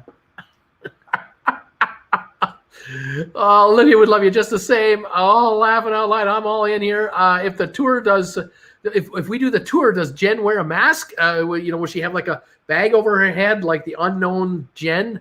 How are we going to do that? A cruising for a bruising. That's what's going on. Oh, man. I plan on wearing a tuxedo top with a short skirt underneath. That's what we're going to do at the meet and greets that Bruce is going to do. Oh, thanks, Wally. You have to know, Olivia. I'll wear my kilt. Man never tells you what's underneath that kilt. All right, let's do it. How about the chicken dance? Oh, you could do the chicken dance. Oh, that would be so much fun, don't you think? We'll go back to we'll pretend it's a 1980s wedding. Play the kind of music that they would have played for a couple in 1984 with the house band that knew polkas and waltzes. They didn't know disco. They didn't know rock and roll. Oh, my God. The people would be walking out of that room so fast. I'm out of here. I'm not doing it. I'm holding it to it. I'm down. I am down. I would look dapper as hell. Twista, piñata, Philly cheesecakes. Cheesesteaks. We also have vegan ones for vegans and vegetarians like myself. Pin the jelly on the donut. Oh my gosh, we're gonna have a good time. I'm having a hard time with this touring idea. Let's meet up in Mexico somewhere. I mean, come on, man. Let's meet up on a beach. Dinner with Bruce, a 5-year-old's birthday party from 1985. There you go. You're gonna have your 8th birthday party all over again. Here we go. Margaritaville, Pats or Geno's, bobbing for apples. That's right. There's one for YouTube. Will glue be offered? Limbo with Bruce.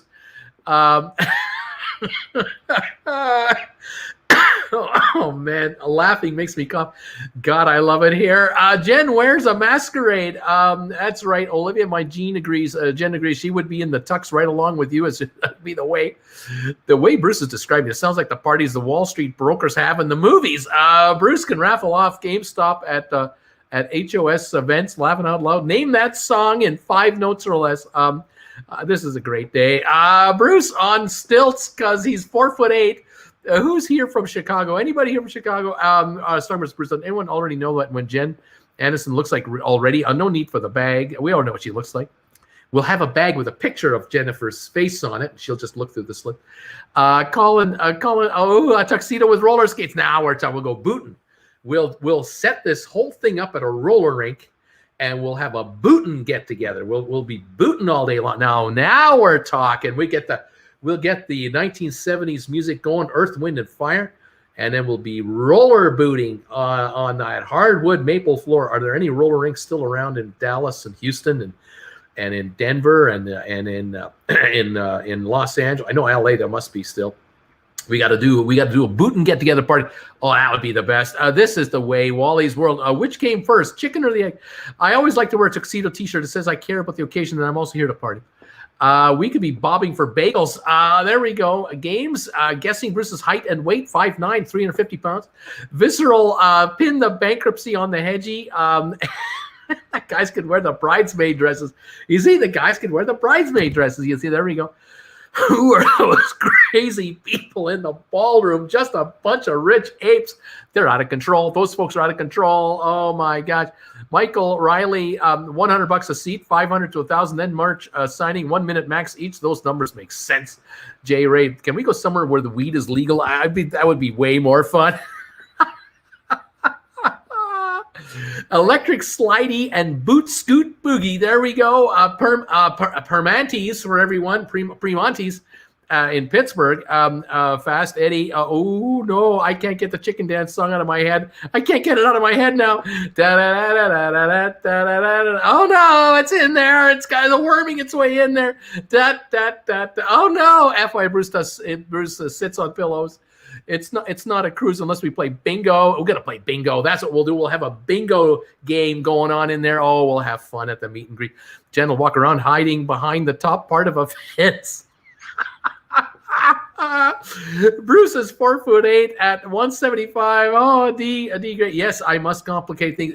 I will complicate things. The chicken dance we do on weddings in Poland still sometimes. The last time I've seen this was around 6 years ago. Oh, no. Come down to Nashville, Bruce. Pat's King of Steaks. Cav, Wally's World, Nature versus Nurture. Some traits can't be born with or without or taught, but are crafted in the flames of upbringing. Thursday, poetry. Oh, well, we'll have poetry reading. That's what we'll do. Michael, green crayon buffet. Oh, I need an excuse to buy a tux anyway. There you go. Rod, musical chairs. We'll play musical chairs. We'll start with 1,000 people in the room, and we'll take 10 chairs away every time we turn off the lights.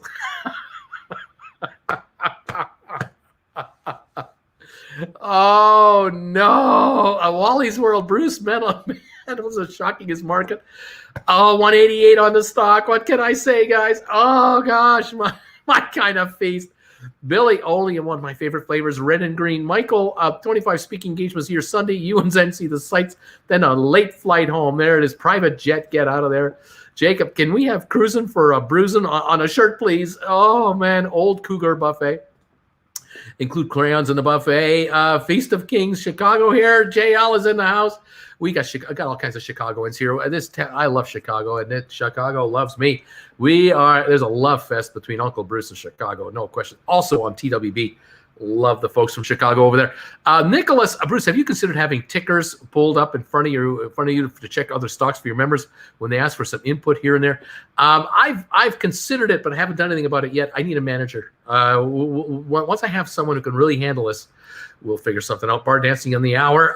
Yep, Diamond Sesame Bagel chains for everybody.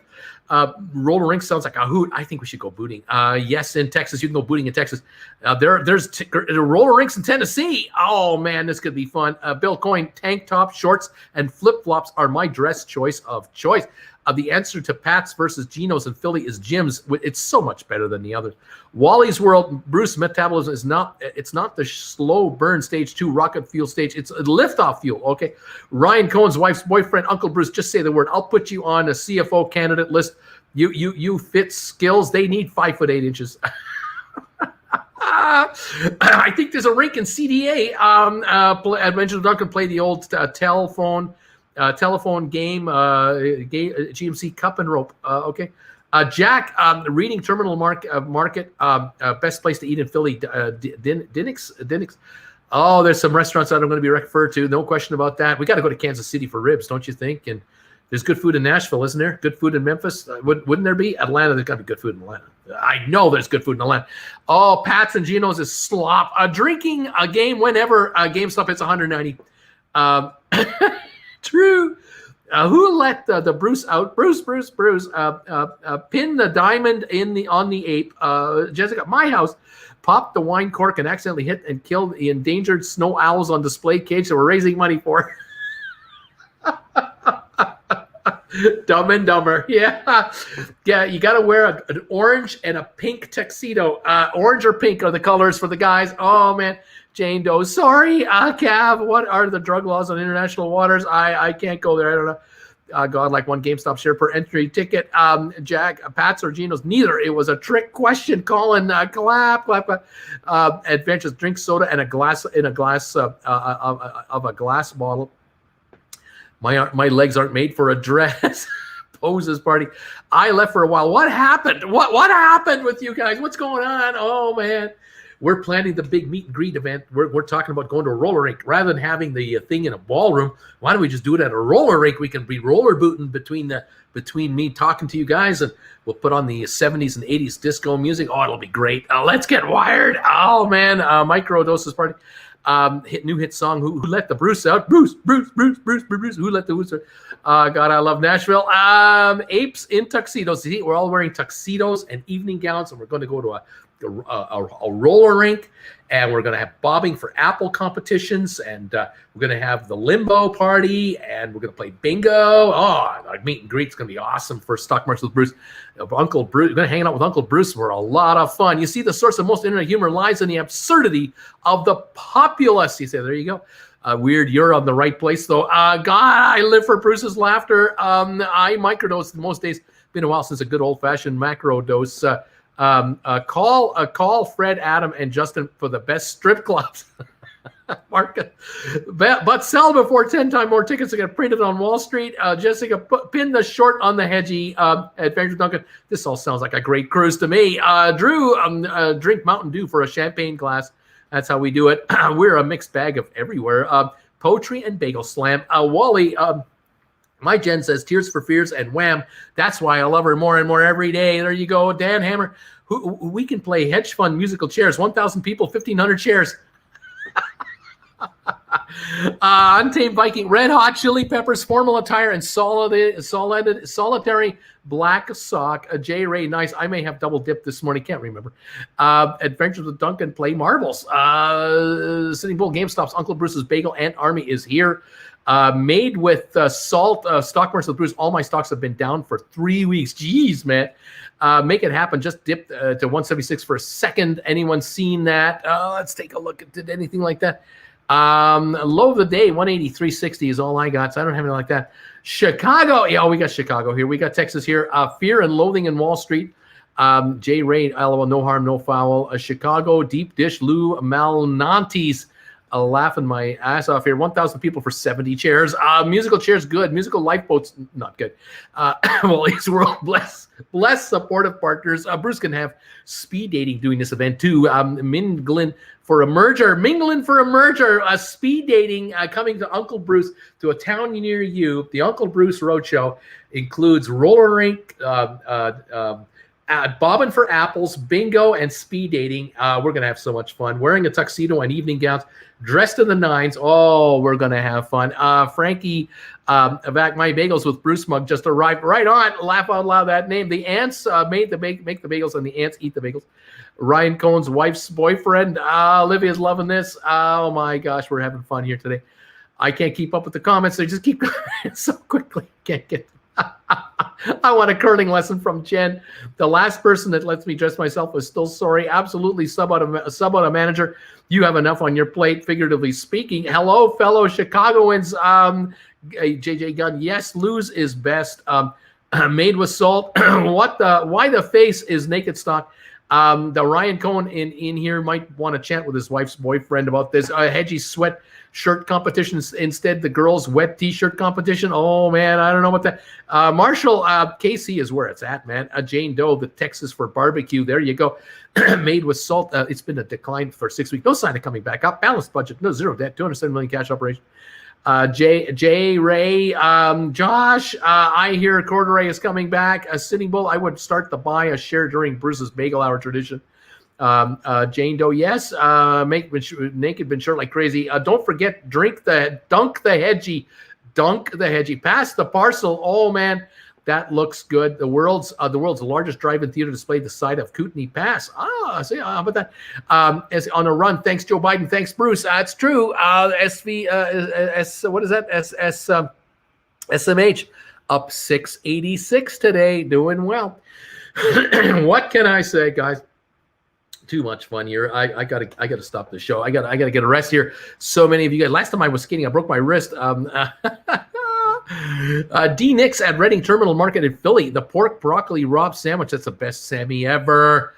And velour. Oh man. Hell yeah. Volcano. Corduroy shorts. Oh no. Volcano. You need mods like a crazy Uncle Bruce, even for your members. I own a small cache of naked just in case freaks out. I own a small I don't know what that means. GameStop and Arcs. Pin the short on the hedgie. It's an 8-ball. All dressed dapper whilst flinging bananas at each other. It's not a show for Aikens fans. Jack, Sep, definitely. Naked stock is losing so fast. Roller rink on a cruise ship? No. The first to wear out at Corduroy. Chief C, how about we wear the Canadian tuxedo for the meet and greet? Jack, Wizard, yes. Karen. Do what I can do. This is great. Food from every city. The trick is to find it. Man, if you do speaking engagements, I think you're going to never vest in any stock. And the objective is always, this is the way. See, that's it. You just do speaking engagements, don't buy stock. You'll make all your money speaking, and you don't have to have the conflict of interest. You see, there you go. Yeah, people are thinking. Oh my gosh, I don't see that dip. Let's see. Instead of hunting foxes, we could all get together for a hedgies hunt. Release the hounds. Bruce, please shut this down for a bit so I can get some work done. Will you help me? Please help me. New Hampshire girls here. Slaughtered. Nobody cares about naked. I wanted to visit Italy. Then half of them died. Chiefsy, I don't know if I can find enough denim anywhere. What do you think about ULCC? I have no idea what that is. Bill, I'm bringing hot dogs so we can roast the weenies. Bruce, are you again later? I have to leave for the supermarket. Yes, I'm live at 3:00 Eastern time, and so that will be in about 3.5 hours. Is that 4.5 hours? I'm live at 3:00 Eastern time, which I think in Germany would be 9:00 tonight. If it's 6 hours different, I think. I know you're right. He goes live for the last trading hour and sometime after he does. Portobello Beef, Sammy's Chicagoland. Why is GameStop not tracking the market? Visceral, we gotta get Bruce a tour bus. Ashley, my 76 VW camper's on the road, ready for some road tripping right now. I'm not a cat. John, happening opening day. Hi, John. How you doing, buddy? Birdie, what are the expectations for GameStop? Not sure to buy more bagels or stock. I think the bagels go down, the stock's going up. That's what I know. Ken Griffin's wife's boyfriends, please stop buying GameStop. You're ruining my home life, man. Oh my gosh. M Cats, thank you for becoming a YouTube member. I appreciate that. Fantastic, guys. Thank you all for being here. I have to get going. I can't read any more of these comments. There's too many coming in. Thank you, everybody, so much for hanging out with yours truly. It's truly a pleasure. 186.92 on GameStop. I'll be back on at 3:00 Eastern time today. We'll follow what the market's going to do. Right now, it is 10:37 Eastern time. So I'll be back on this afternoon at 3 until 5. And that'll be it for the week because tomorrow we're closed. And there might be a video coming up from here. Keep an eye open for any alerts that you might be getting as sponsor members. If you're a sponsor member, keep an eye always for alerts from yours truly for sponsor members. We'll see you this afternoon at 3 Eastern. And we'll see what's going on. Bell bottoms, that's what we got to do. That's going to be fun. Thank you, everybody, guys, so much for being here and catching up with me today. We're having fun here, don't we? This is good stuff. I've got to take a bit of a break, stop my hiccuping, catch my energy level, and get ready for the show this afternoon. All right, guys, there you have it.